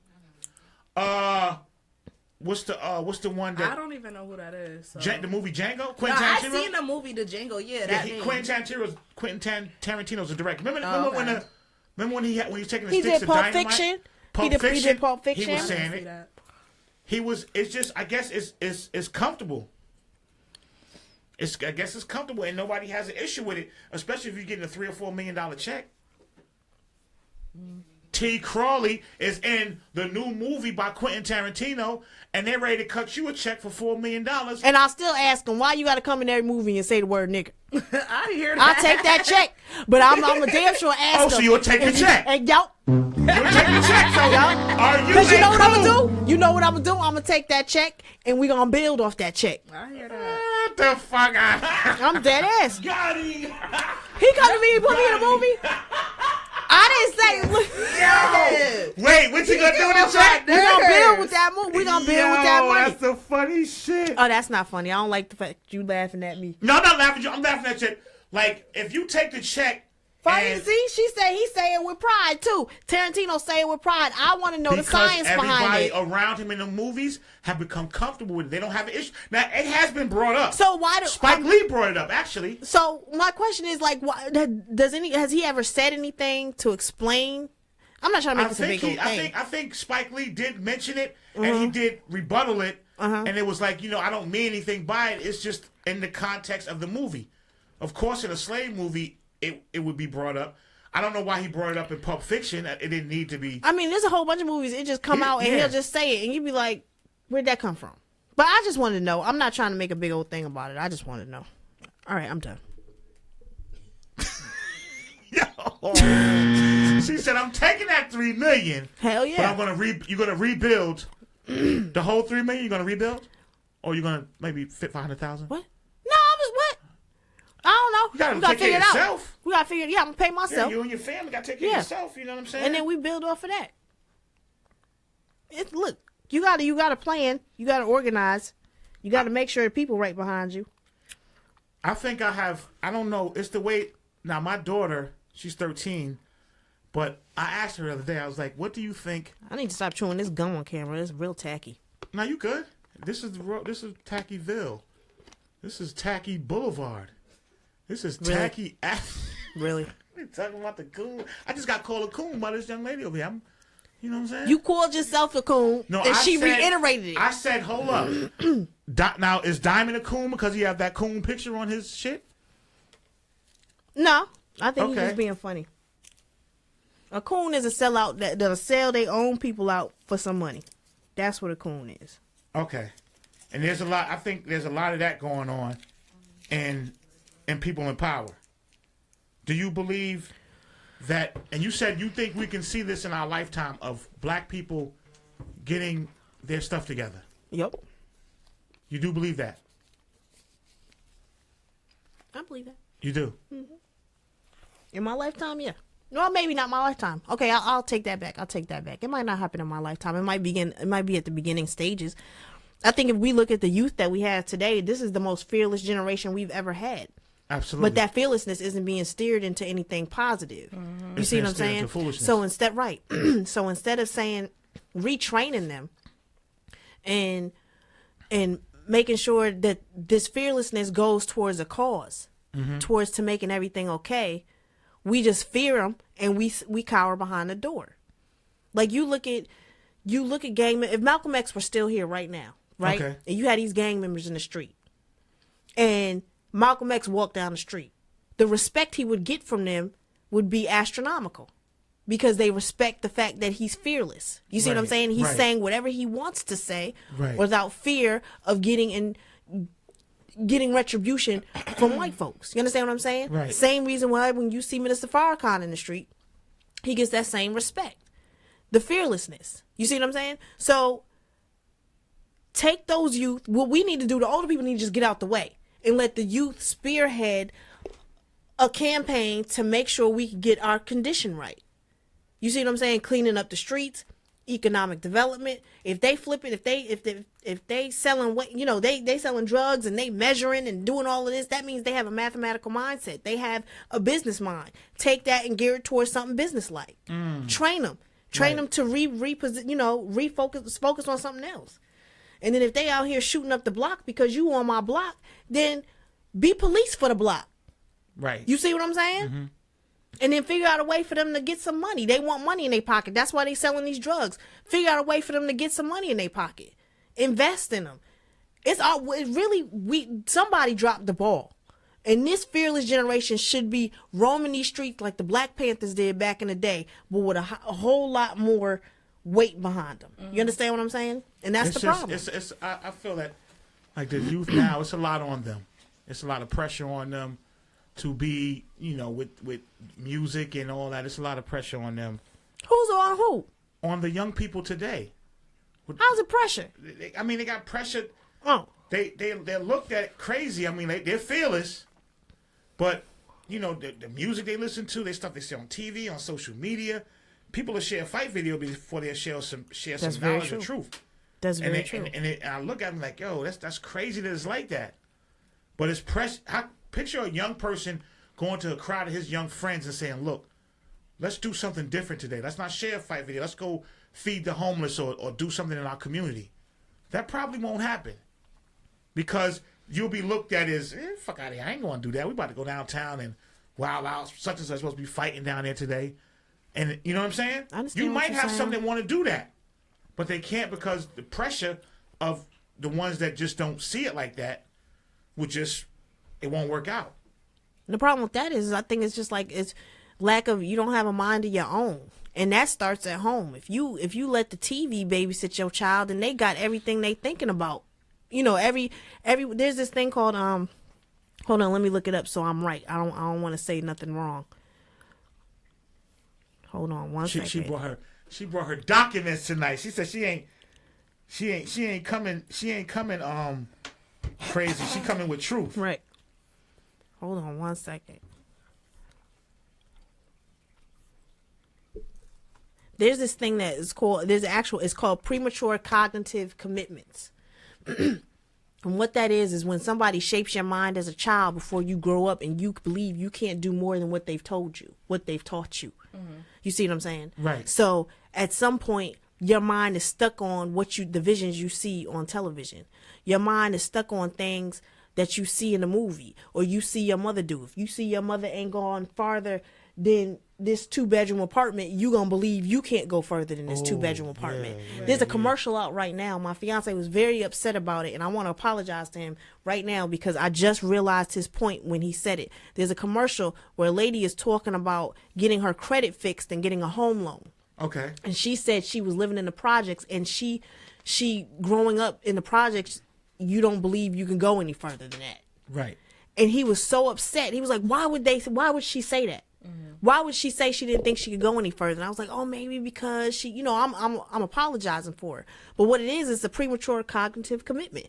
Her family made her believe that this is as high as you can go. Right. So until she got older and realized and saw the truth, she was stuck in this mental, bubble that the projects is the best anybody can do. And that's what we do to our kids. When you sit them in front of the TV and you sit them in front of the radio, or you don't show them nothing better. You go to work and you come home complaining about your job and your check. They don't want to do that. Right. They don't want to go to work 40 hours and then come home tired, don't have nothing else to, don't have nothing good to say. So yeah, I'm a sling on the block. Because you making them feel like working ain't worth crap. But the dude on the block got a car, got some chains, got some money. I'm gonna do that. I'm gonna be good. I'm not gonna be like my mother. I'm not gonna be like my father, sweating and slaving and not getting nothing for it. Right.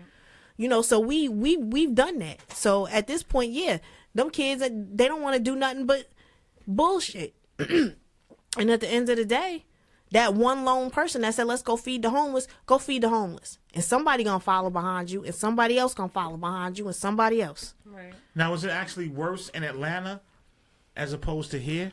Since Atlanta is as far as the violence? As far as the violence, as far as black people not coming together? Oh, no. Black people, let me be honest with you. There are so many organizations in Atlanta, black organizations. Now, Atlanta is obviously bigger than New Haven, Connecticut, right? Okay. But the violence is concentrated here because it's so small. It's violent in Atlanta. Don't get me wrong. It's gangs galore. And I'm talking about the gangs we got there would put these to shame. Right. You see what I'm saying? Okay. I mean, I don't know if you watched the first 48, but we be popping on the first 48. You see what I'm saying? I do watch the first 48. Right. I got it. But as far as organizations concerned, there are a vast amount of black organizations that work for the community. My fiance's ex-wife, I went with her. She's part of this organization called FTP. Wait. Say it again. Say it again, My please. fiance's ex-wife. Okay. His first wife. Okay. Go ahead. Talk your talk. So I went with her. She's a part of an organization called Feed the People. Okay. And we would go and they make sandwiches and put in, all types of stuff in the bag, and they would go around the city and pass out the food. Okay. Under bridges in the parks. Now, I don't know if y'all know, but Shirley Franklin, who was once a mayor in the city of Atlanta, she made it so that there's an area of downtown Atlanta where it is illegal to feed the homeless because of the tourists. So one point when we're passing out, the cops are telling us, please don't do that. Now in the city of Atlanta, you have to have a permit to feed the homeless, which means you have to have a health, like you have a food truck. You have to have the paperwork like you're a food truck in Atlanta in order to feed the homeless. You can't pass out food to them no more, so or you'll get fined. Right, you'll get fined. So then you have this group called Habesha, and my stepson and this group, they went over to Africa. You know what I'm saying? And it's a school. It's an after-school program. It's so many different organizations in the city of Atlanta that come. I mean, they may not be cohesive as far as working with each other, but it's so many things you can be a part of in Atlanta to help black people. Right. But you come here and and I'm not down in New Haven because it's where I'm from. But the thing of it is, you come here, there's so much that could be done. And I mean, I'm looking at the 10,000 peacekeepers, which would be successful here. And then you do other organizations for after school program. I see Brother Born Cypher with his he's from sport Atlanta? academy, the chess thing, the chess stuff that he does on Saturdays. Edward Trimble, you know what I'm talking about? Mm-hmm. Yeah, him. Oh, okay. So you look at what he's doing there. Are people supporting him? I see Raymond Wallace posting stuff all the time. I see other people posting stuff about what they're trying to do for the community, and that don't get shared. But I remember one time when there was a video shared about some chick getting banged out in the club bathroom. Yeah, right in Vietnam. And I had to unfriend a bunch of people for even sharing the video because you could tell clearly the girl didn't know what was going on. And the reason why I say that is because we'll share some of the most ignorant pieces of shit to our people. Right. Mr. Farrakhan said pigs love filth. Joseph Mazzaro said New Haven don't care about him either. Who? Joseph, our Italian brother on here. Yes. He said they don't care. New Haven don't care about him either. So I guess he's saying that New Haven doesn't care about anybody, no matter what color you are. But I mean, that's what somebody need to change the energy. Stand up and be a vanguard. Change the energy. Read, Kia says, speaking of homeless, if anyone would like to donate clothes, gifts, please contact me. We are doing something for them later this month. That's dope. Oh, please do that. Please do that. 34 viewers. This is sad. I mean, Mo is talking about. We got the young lady up here, T. Crawley, in the building. We're talking about gun violence, police brutality, and economic development. I guess this would need to be less of something if you was up here wilding. Right. If you was wilding, right. This should be 200-300. Yep. Pigs love filth. That's all that is. Okay, that's true. Pigs love trash. They'll eat trash. And again, I don't really. And I'm not disrespecting anybody who's not watching. Right. But what I'm saying is we have to look at what we feed ourselves in the forms of entertainment and information. You see what I'm saying? Right. Like, so if it's filthy, we love it. You look at TV, you look at reality shows. Don't you have to blame reality shows for that? That's what I'm saying. Because that's what sells in Hollywood. Right.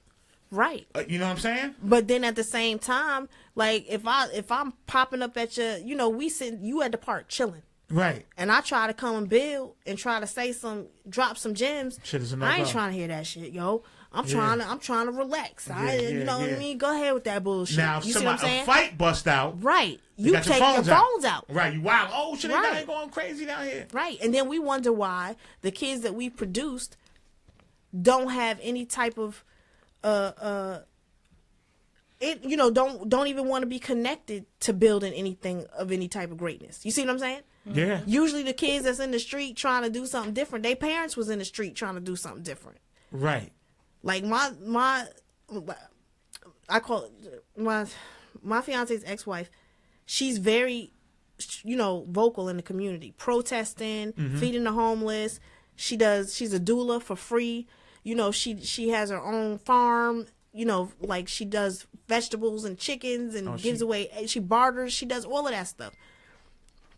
And so she out there. She be doing stuff strong. The kids, they on the same page, protesting with her. You know what I'm saying? Know that whole spiel about our history, stuff like that. So if we not doing it, we can't expect the kids to do it. We sitting in the house watching TV. They out in the street doing stuff. Speaking of drama, because we could be up here trying to be positive, but in the comments, everybody just keep going in. I'm getting tagged in all type of stuff. What happened? A whole bunch of negativity, like I said. But my thing is this. If it's not making me money, I don't care about it. I'm not the type, I never have been the type to go on any type of social media to bash anybody, whether it's a baby father, an ex, or any of that. So y'all can miss me with all of that. Whatever's going on, I don't care. People are blocked. So I can't see anything. Damn. I don't want to see anything. So I don't care. Whatever's being said about me is being said about me, clearly from a better place. And I'm going to just leave it at that, because at the end of the day, I'm not the type to badmouth anybody. And I'm not going to start now. Interesting. So with that being said, y'all can believe whatever y'all want to believe. Y'all can condone whatever y'all want to condone. And y'all can fuel whatever y'all want to fuel. But leave me out of it. I'm trying to figure out what's going on. I'm trying to figure out. It's just people in the comments. I'm getting tagged in this shit. People going live about me. And They going live about you now? Yeah, apparently. Damn. Okay, let's popping. Let's stay on the journey. Right. But as you can see, right now, that type of shit would make this shit pop to 200 viewers quick. Real quick. How do you change that? You can't change it. That's not an overnight thing. No, it's not. That's what's popping right now. Right. Negative shit is what's popping. What happens is when you was what we're doing right now, right? Okay. And what we're talking, we can talk about the issues all day. Right. We really need to get to the stage of planning and organizing, right? So once you get to that planning and organizing stage and stuff starts moving, then those people that are left out, you see what I'm saying? They're going to want to jump on when stuff start getting right. You see what I'm saying? When stuff start getting big. So at this point, it's like, who cares if they ain't watching? Because basically it's not for you. Right. It's not for you. There's only a certain amount of room for what it is you're trying to do. Because when things come down to it, everybody's not going to be able to go with you. Right. You know what I mean? So who cares if they ain't watching? The people that's commenting, the people that's here, the people that's participating are the people that are willing to do something to make something different out there. Right. Okay, I see some stuff now. All right. Let me get this shit from up here. Really? They having a whole conversation about you. A whole conversation. Let me see it. Okay. Now see, girl. Oh, wait a minute. You got sidetracked. I sure did, because all I'm sitting up here, I saw somebody throw up the throw up emoji, and I'm like, damn, what I say? Emoji for? I don't know. I thought it was something I said, so I was trying to make sure. Then I see, damn. You know what? Well, it's people just love drama, and when you doing something, my father always said, when you do something right, that's when they talk about you. So, and it is what it is. Let me say this. Say it. Because somebody said something earlier, and just because you said that, that's why I'm about to turn it right there. What? What? Who said that? Who said that? Yo, Jamie is a fool, yo. That's ignorant. Yo. Oh, we need better drugs. I've never heard. Say what you was gonna say. I lost my train of thought. What did she say? Yeah, Jamie is he's a straightforward cat. That's how, you know what? Earlier someone said that somebody was a sellout or something to that effect. And what's funny to me is this: you have people out here trying to, work for the people and work in the community and stuff. And my thing is this: if your pastor is loved by the government officials, if your mayor and your governor and your alderman, all of them love your pastor, your preacher, your apostle, your prophetess, whatever the case may be, if your community organizers are loved by these officials, they not doing their job. If they're loved, wait. If they're loved by the officials, they're not doing their job. They're not doing their job. I heard Minister Farrakhan say that too. Because at the end of the day, you should be an enemy to them because you working against them lining their pockets. Right. You understand what I'm saying? Right. But if you're working against, if you're not, usually a lot of pastors that I know doesn't want a problem with city officials or politicians or whatever, because that. And I get that. I get that. I don't think anybody sets out to be, to be an enemy. They don't stand up and say, okay, I'm gonna be an enemy. You understand what I'm saying? It just happens like that. It usually happens like that because you're promoting an agenda that doesn't go with what they're trying to do. So you trying to save your people and they trying to keep money in their pocket. You understand what I'm saying? Right. Unless you have an alderman or a councilman that's solely about the community, solely about the people, then of course, yeah, they gonna ride with you. But if you doing stuff that goes against the grain of these people sitting in these offices, you're gonna be their enemy. And if you're not doing your job right, you should have people in those positions that's like, I need you to shut this down. I need you to stop doing this. I need you to stop saying that. Right. Okay. You see what I'm saying? Jesus was hated. And everybody say, well, Jesus, they put Jesus on the cross. This is what people say, right? Right. Jesus was hated. So if you following Jesus, they should hate you too. Okay. That's true. Do you, I'm not gonna read none of this stuff. It's Jesus. That's the bullpen. So Tally said, how the fuck she somewhere talking positive yet starting drama somewhere else? Answer that. So my answer to that is I'm not starting drama anywhere else. People, grown men are gonna say what the fuck they want to say about each other. I don't have nothing to do with that. My thing is this: don't try to put words in my mouth. Coco could say what she want to say to whoever she want to say it, and I have no problem repeating it. And that's what the fuck happened. So if anybody feel any type of way, it is what it is. I'm not the one to argue. I'm not the one to go back and forth. So I'm not going to do that with anybody. And like I said, I'm not fueling none of this drama. I'm not fueling none of this negativity. It is what it is. Like, if niggas is beefing, that's their beef, not mine. So I don't got shit to do with that. And that's not my baby father. Deshaun is not my baby father, so I wish I would stop saying that. Sister T, you want to? Yeah. No, that's to her regular schedule program. Right. Yeah. I mean, it's aggravating when you are trying to do positive things and people do constantly try to drag you in drama, and then when you don't say nothing, because I haven't said anything for months. I just been minding my business, doing what I gotta do, make sure my kids is straight, because that's my main focus, and that's my first priority. Making sure my kids is straight, making sure my household is straight. I haven't been saying anything about nobody, but people just constantly, I'm getting tagged in this, people sending me screenshots of that. Oh, you're getting tagged outside of this show? Yeah. I'm like, this is like, okay. This is crazy. Like, I'm over it. Who's the agent? T, you see what I mean? Who's the agent? The agent? Yeah. I don't know. It's multiple people, and that's why my block list is getting long. Now, what do you mean by agent? People that's basically running back telling me stuff, right? Usually, like, anytime you do, and I'm really being funny, really facetious, but what I'm trying to say, that's nobody's business. Like, that's nobody's. No, that's nobody's business. Look at me. See, the thing is, my sister T, who came on the show as a revolutionist, and now she is slipping to the dark side. So listen, this is what I mean by agent. I'm being real. I bet. Oh, right. I bet. I was being facetious about the agent is because anytime you're doing something and somebody drops something or drops a seed or puts in confusion, you have to look at that person as the agent. Who was the initial person to drop the confusion?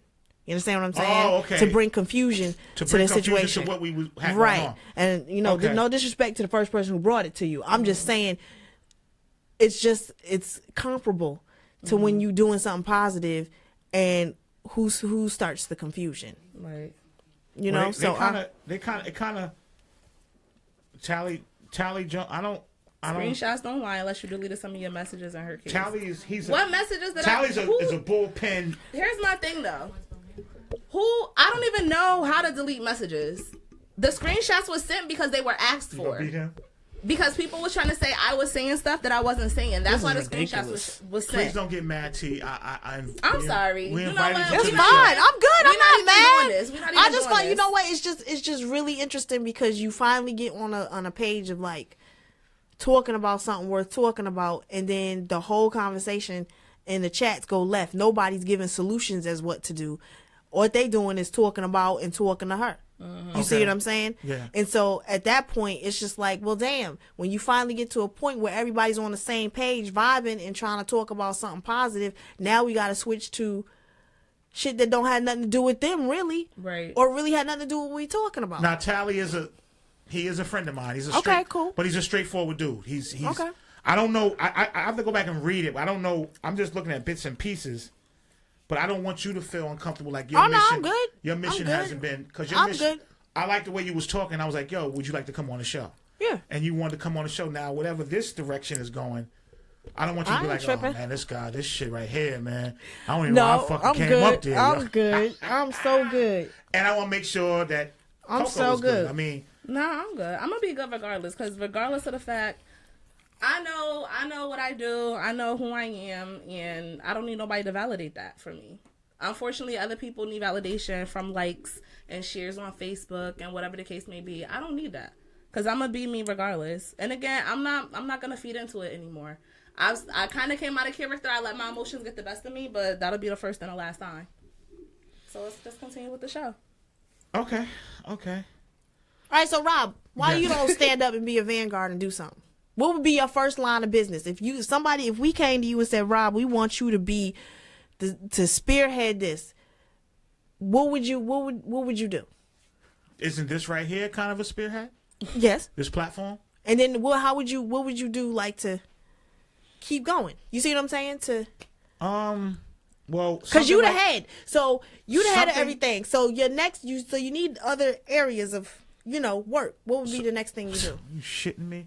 I would. These stuff like this right here. This platform is cool, but you would need to economically fund it. Mm-hmm. So if you're spearheading a movement, who says that the powers that be can't shut it down whenever they want? Right. So that means that you need to be free from. I need to be free to be economically free. Economically free, and I need to be able to. This platform needs to be able to go on. Okay. Like I don't want to sound like I got a guy who's running for governor. Right. Coming on the show. He's coming on the show Sunday. Right. So, do I talk the talk, and then when he comes on Sunday, I talk a different talk, because I'm trying to, you know what I'm saying? Mm-hmm. I understand exactly what you're saying. No, you got to be versatile. Do I go in coon mode? Do I go in, hey, how's it going? Will I talk about? That's not being a coon. That's being professional. Okay, so will I go into? She said, "What do I do to make it to talk to young people?" I love talking to young people because I have a story. I've been away to prison before for a long period of time, and I can share my experience with them in the event, hope that they don't make the same mistakes that I made on a bigger scale. That's a start, right? But I've tried that. The young boys don't want to hear that shit. Okay. Straight up, they don't want to hear it. Like, it becomes, yo, chill with that shit, OG. Like, if you making $1,000 a day, whipping 7 out of 6, right? What options do I have for you to make $2,000 a day? Right. I don't have an alternative. That's what I think what we need to work on too. Like, if you're gonna tell these kids not to hustle, what you gotta bring something real to them. Do you have another option for them? Right. And a lot of us don't. So when you give them some kind of conversation, they'll hit you with, yo, chill with that shit, OG. I'm good. Okay, so would you be open to You can stay and hustle, but Hustle and tear my community down? no, listen. Let me get this caller right quick. Caller, go ahead, caller. Hey, Bobby Bob, man. J Love, haven't called in a while. J Love, what's good, my G? Hey, man. Hey. I don't have a story tonight. Okay. I do want to say, like, I appreciate the topic that you guys have going on. Okay. And I just kind of wanted to throw my 2 cents out there. And I just wanted to say, like, you know, what you said, I agree, is like, you know, you having the show and having sensitive topics that people don't agree about and they talk about it, that's a good thing. The bullpen's the bullpen. We shouldn't really be focused on that, but definitely, like, the topic is, like, bringing awareness. And I think, like, for me, I had work all day. I came home, turned on the Raw Report, and I was able to hear something that, like, you know, got me thinking. So I think you did a good job of pulling that up for everybody. Thank you, brother. I appreciate And it. the guest was great, what's too. up. Yeah, Thank the guest is amazing. Thanks She's doing. for calling in, Jay. Thank you. Hey, what up, Coco? Hey. Yeah, you guys looking good on there. And, like I said, You just said that good shit. Now you trying to push up? Yeah, what's good, my G? Yo, good looking on the call, brother. Hey, no problem, man. Y'all take it easy, all right? All right, good brother. All right, peace. Do you now? What I was saying was, instead of asking them to stop, like cold turkey, right? Just say, you know what, work with me over here, and I'm gonna show you. You know, let's try to figure this out together. I'm not gonna tell you to stop doing what you're doing. I don't agree with it. I'm not condoning it. I'm not doing none of that. But step over here and work with me. In the meantime, and in your head, you have the plan of getting them off the street. Stop hustling.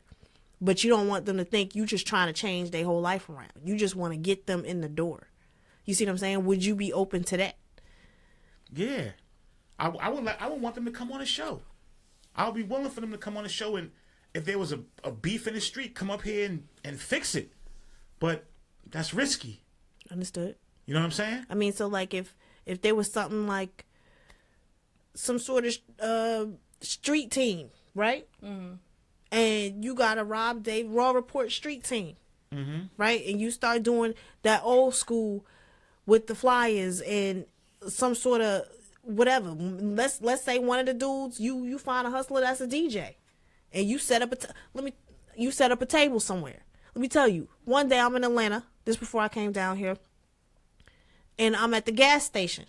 And across the street at the other gas station, I seen a dude put a long conference table where you park your car to get gas. And I'm in the car watching this, and I'm like, what are you doing?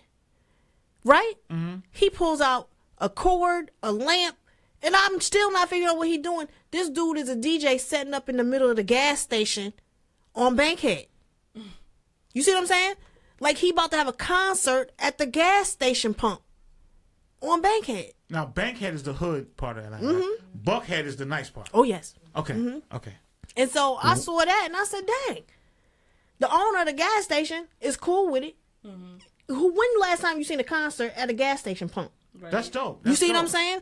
So you do some weird stuff like that. That got my attention. I made a whole live video about it. You see what I'm saying? So it's like we got to be creative in the way that we pull these people off the street. We got to be creative. And I mean, I'm not saying that you're not being creative. Don't get me wrong. I'm not even. No. You know, I'm just saying what I'm just looking at is ways to get these kids off the street. Ways to be like, look, you packing, can you make sure Grandma Joan up the street, you know what I'm saying? She good. Can you check on her a couple of times a day? Just to make sure her house is straight. Right. Can you check on the lady over there? Can you check on this little girl? This little girl getting beat up at school. Can you know what I'm saying? Walk her to school. You know, stuff like that. It starts with little steps. We got to figure out ways to make them feel useful. To make them feel like we need them. Not that we don't want them. Because a lot of them walking around here like they feel like we don't want them. We throw them away. Yeah, a lot of them feel like that.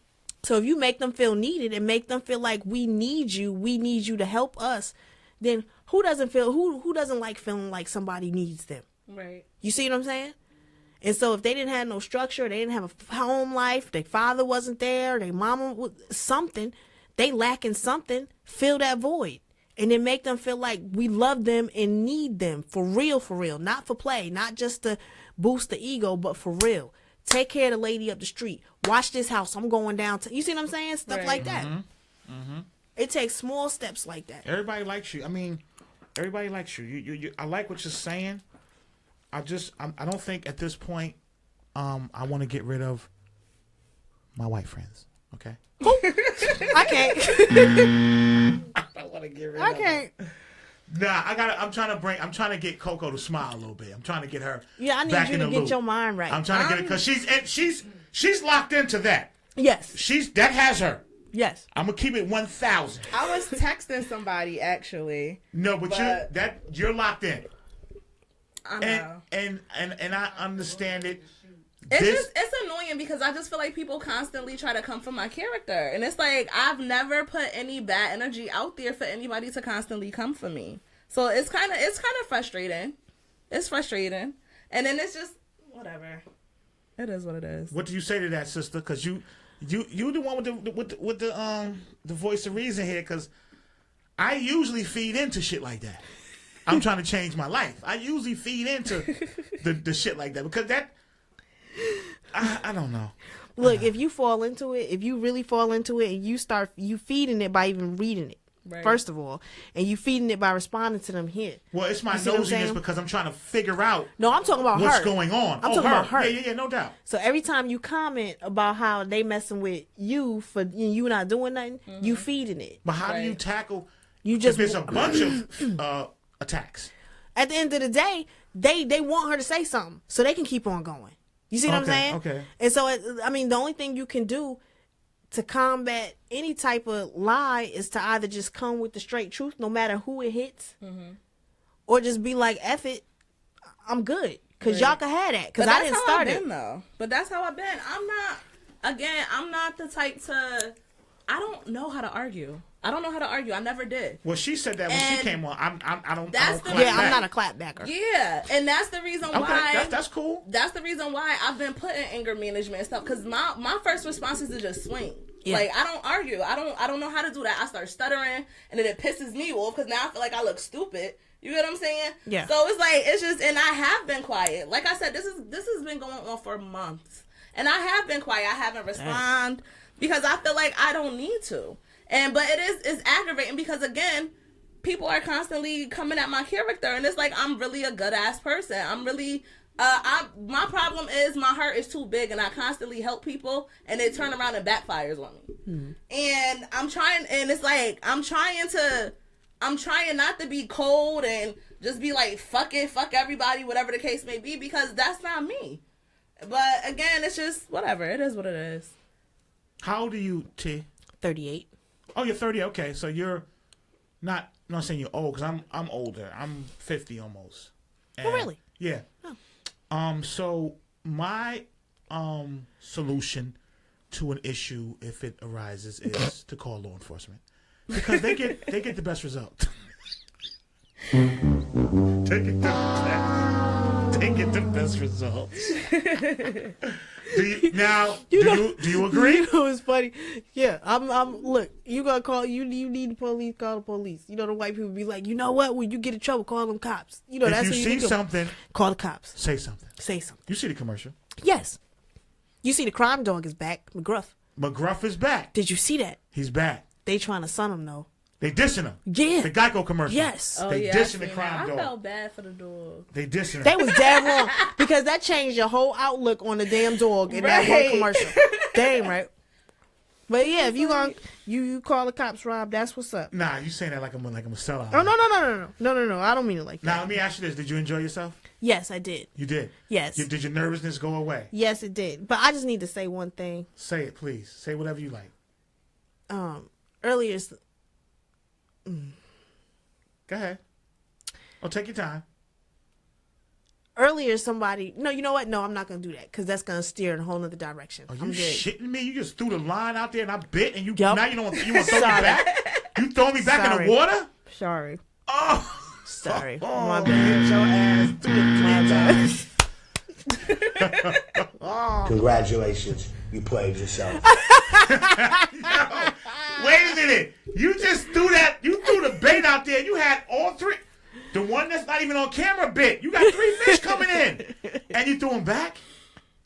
Look, okay, this is what I'll say. I won't say exactly what I'm going to say, but I will say this. Okay. I think everybody needs to find some sort of community organization or a person that's willing to be, the vanguard to change our situation. Mm-hmm. Economically, as far as guns are concerned, as far as police brutality, I think somebody needs to reach out to Brother Captain Dennis Muhammad. He's on Facebook to try to get the 10,000 peacekeepers from here. No. He's from Atlanta. No, I think he's from Ohio. I'm not sure, but he's on he's Minister Farrakhan's security guards, on the E team. So what so he has different factions all across the country.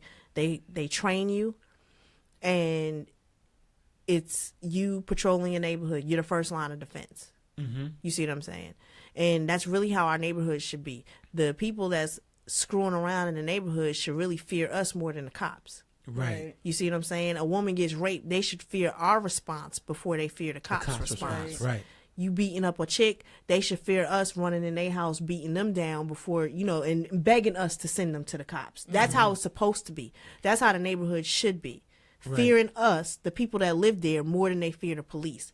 Them begging us to take them to the police. So, right. Brother Captain Dennis Muhammad, like I said, has the 10,000 peacekeepers. You have people who have, homeless helping the homeless and helping the kids. We need to figure out a way to make these kids feel needed and wanted, and on their block. Because if you throw them away and you walk past them and don't even speak, that's a problem. Mm-hmm. But the cop knows their name, the cop knows their mama name, the cop knows their brother name, but you don't even know their last name. You see what I'm saying? Right. You should know about the beefs. Your ear need to be if you're just like this shit popping off on here about you. Mm-hmm. That same ear needs to be to the streets. So if Tyrone and Ray got a beef, we know they got a beef, and we gonna squash it before they start popping each other and somebody else get hit. Right. You see what I'm saying? Right. So I think everybody needs to make it their business to step out there and do something. This city is too small to have the violence that it has. Right. Mm-hmm. You don't, and that whole black on black violence, that's bullshit. That's just a weapon. Yes, we need to stop killing each other, but it's not any different in any other community. Right. You see what I'm saying? So what we need to do is we need to figure out a way to fix the mentality. And what we need to stop doing is stop throwing God in their face. Mm-hmm. Don't get me wrong. God is important. Mm-hmm. You see what I'm saying? Mm-hmm. But stop throwing God and religion in front of these boys on the street making $1,000 a day. You working your behind off making $200 a week. Mm-hmm. They don't understand how God can make you suffer the way you suffering. Mm-hmm. You see what I'm saying? Yeah, get them some real stuff. Stop talking to them religion and Jesus. Mm-hmm. Talk to them about money, respect. You see what I'm saying? All of that. That's what they see. And then once you get them reeled in, they might find it on their own. Spirituality and religion is something totally different. Right. So you can be good, you can get them good energy, you can get them good affirmations, but stop dropping Bible verses and Quranic verses and, all of that stuff. Drop some street knowledge on them, filled with some, with some educational shit, and then start steering them in the direction of planning and make them a part of the plan. You see what I'm saying? So that's what I'm saying. So okay. Well, we want to thank you for coming on because you was amazing. Yeah. Thank you for having me. They loved you. Everybody loved you. They thought you was the best thing since me. But they thought you was amazing. Do you want to shout out your website and all that stuff before we get out of here? I have our website. We are you just threw me way off. So 100ent.net. It's 100ent.net. We are a business that does everything. We have event planning, photography, graphics, where we do websites. We do business cards. We print T-shirts. We print mugs. We print hats. We also do flyers, banners, step and repeats. We have a music studio, and we have we do marketing and promotion for different clubs and whatnot. And we do have artists. So we have 100ent.net and then 100musicgroup.com. 100musicgroup.com. Yeah, and then we also Okay. have Up Top Vibe, where down in Atlanta it's very difficult to go to any club and hear East Coast music, for more than 5 minutes. And if they give you that 5 minutes, it's like a 7-second snippet of each song. You see what I'm And saying? then go into the Right. Atlanta joint. Right. So we have Up Top Vibe, where we do events strictly geared around East Coast music, and the whole energy is, like Tim's, and we get a lot of people that got like, New York, Jersey, because everybody's a transplant in Atlanta. So when we had these events, it's pretty full. And so we have we're working on our website, but this is our quote. This is our shirt. Can you see it? Oh, can you stand up a little bit? Let me. Oh, that's hot. Hold up. Let me zoom in. Hold up. That's They hot. got Connecticut at the bottom. So this is our license plate shirt, where you put your name, like your Instagram name or your business. Oh, that's whatever, fire. at the top, and then you put where you from at the bottom. Okay. Okay. So we got a line of shirts. and That's then cute. We also design shirts and stuff. So if you have like a clothing line in mind and you wanted a prototype, we do that as well. Okay. So Coco, anything you want to say before we leave? Nah, just live and let live, I guess. Okay. The lady. See y'all next week. The lady who's not on camera, she probably don't want to talk because she said, and I quote, "I like to throw hands." that's my bodyguard. She said she throw them motherfucking joints fast. Yes, she does. It doesn't take much. She don't play no games. She will throw hands. Yeah, that's why I brought her. Okay, why would you bring hands? This is. I don't know. I just needed, The comments are not gonna. I'm just playing They, with you. yeah, they loved you. They loved you. I thought you was amazing too. You did a Well, great. thank you. I the appreciate mother- you bringing me on. Yeah. Whenever you're in town from Atlanta, I know you. Do you come up here often? No. Okay, good for you. So I'm not the only one. Okay, I get it now. I fucking get it now. You shitting me? I get it. I'm not trying to be funny. It's like 80 degrees right now in Atlanta. Oh, that's right. The weather's different out there. Bruh. The weather's different. You're right. Yeah, my sister lives down there. Shout out to my sister Kiva. Shout out to Kiva. She live in Atlanta. In She's Atlanta. been trying to get me to move down there for like the past 2 years. Do you want to? I do want to move out of Connecticut. However, I don't want to move away from my dad. But the cost of living down there is incredible, right? Yeah, Everything but is cheaper. I don't want to leave my dad. The thing of it is, though, the pay doesn't, You're gonna be just like you is here. Yeah. Really? I mean, you'll get more for your buck. You got It's a degree to get you a good job. You're gonna be breaking even just as if you was here. Because Okay. the pay is different. There. Yeah, because their pay is Cost of lower, living right? cheaper there. Right. But at the same time, people think the rent down there is always cheaper. It's not. It goes in brackets. Oh. So Now, if like- you fall into a certain bracket, you're not getting a cheap rent. You be paying like fair market rent like you is here. Now here, you go look at an apartment and say $950 is $950. Down there, it could be from $350 to $675 to $950. It all depends on what bracket you fall in. Oh. I am from here. They said I thought you was from here. I am from here. But like you will like as far as like apartments and stuff, Kia's right. But at the same time, like it's houses, there's certain houses and stuff. It depends, like if you get a private renter, like a person that's gonna rent to you privately, a lot of times you'll get more for your buck. Like, like $1,000 house a month, if you pay rent for $1,000. We had like a 3-bedroom. It was like an acre yard, 3 bedrooms, 3 bathrooms, finished basement with a wet bar, living room, dining room, what's a wet den, bar mean? eating catch. You had a bar, it's a bar in with the the basement. faucet. Oh, really? Yeah. Okay. Stuff like that, and it's like almost 4,000 square feet for Really? for $1,000. But that's dependent upon, like she said, you got to go in sections. You're not gonna go downtown and find nothing like that anywhere close to downtown. But you'll find it on the outskirts. Some of it will still be Atlanta. Some will be little outskirts towns. Yeah, That, because my niece lives in McDonough. I don't know how close that is to. What? that's far. That's far? Okay. Yeah, You know, that's nowhere near Atlanta. Oh, okay. Okay. But a lot of people will say, and let me tell you something, y'all be watching the Real Housewives, right? In Atlanta. They don't live in Atlanta. It might be 2 of them that live in Atlanta.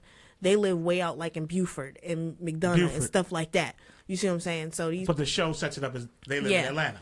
a lot of people say they live in Atlanta and don't live in Atlanta. Right. You know what I'm saying? It just makes sense to say that. Yeah. Just Okay. like, that's what Love and Hip Hop too. Some of them live in New Jersey Yeah. instead of living in New York. So yeah. All That's right, like- y'all. Yeah. Well, we want to thank our guest tonight. She came on and did an amazing job. We want to thank everybody for watching. I don't know. I know we got Sunday. We got gubernatorial candidate Peter Lamage coming on. That's gonna be interesting. He's a Republican. He's running for governor.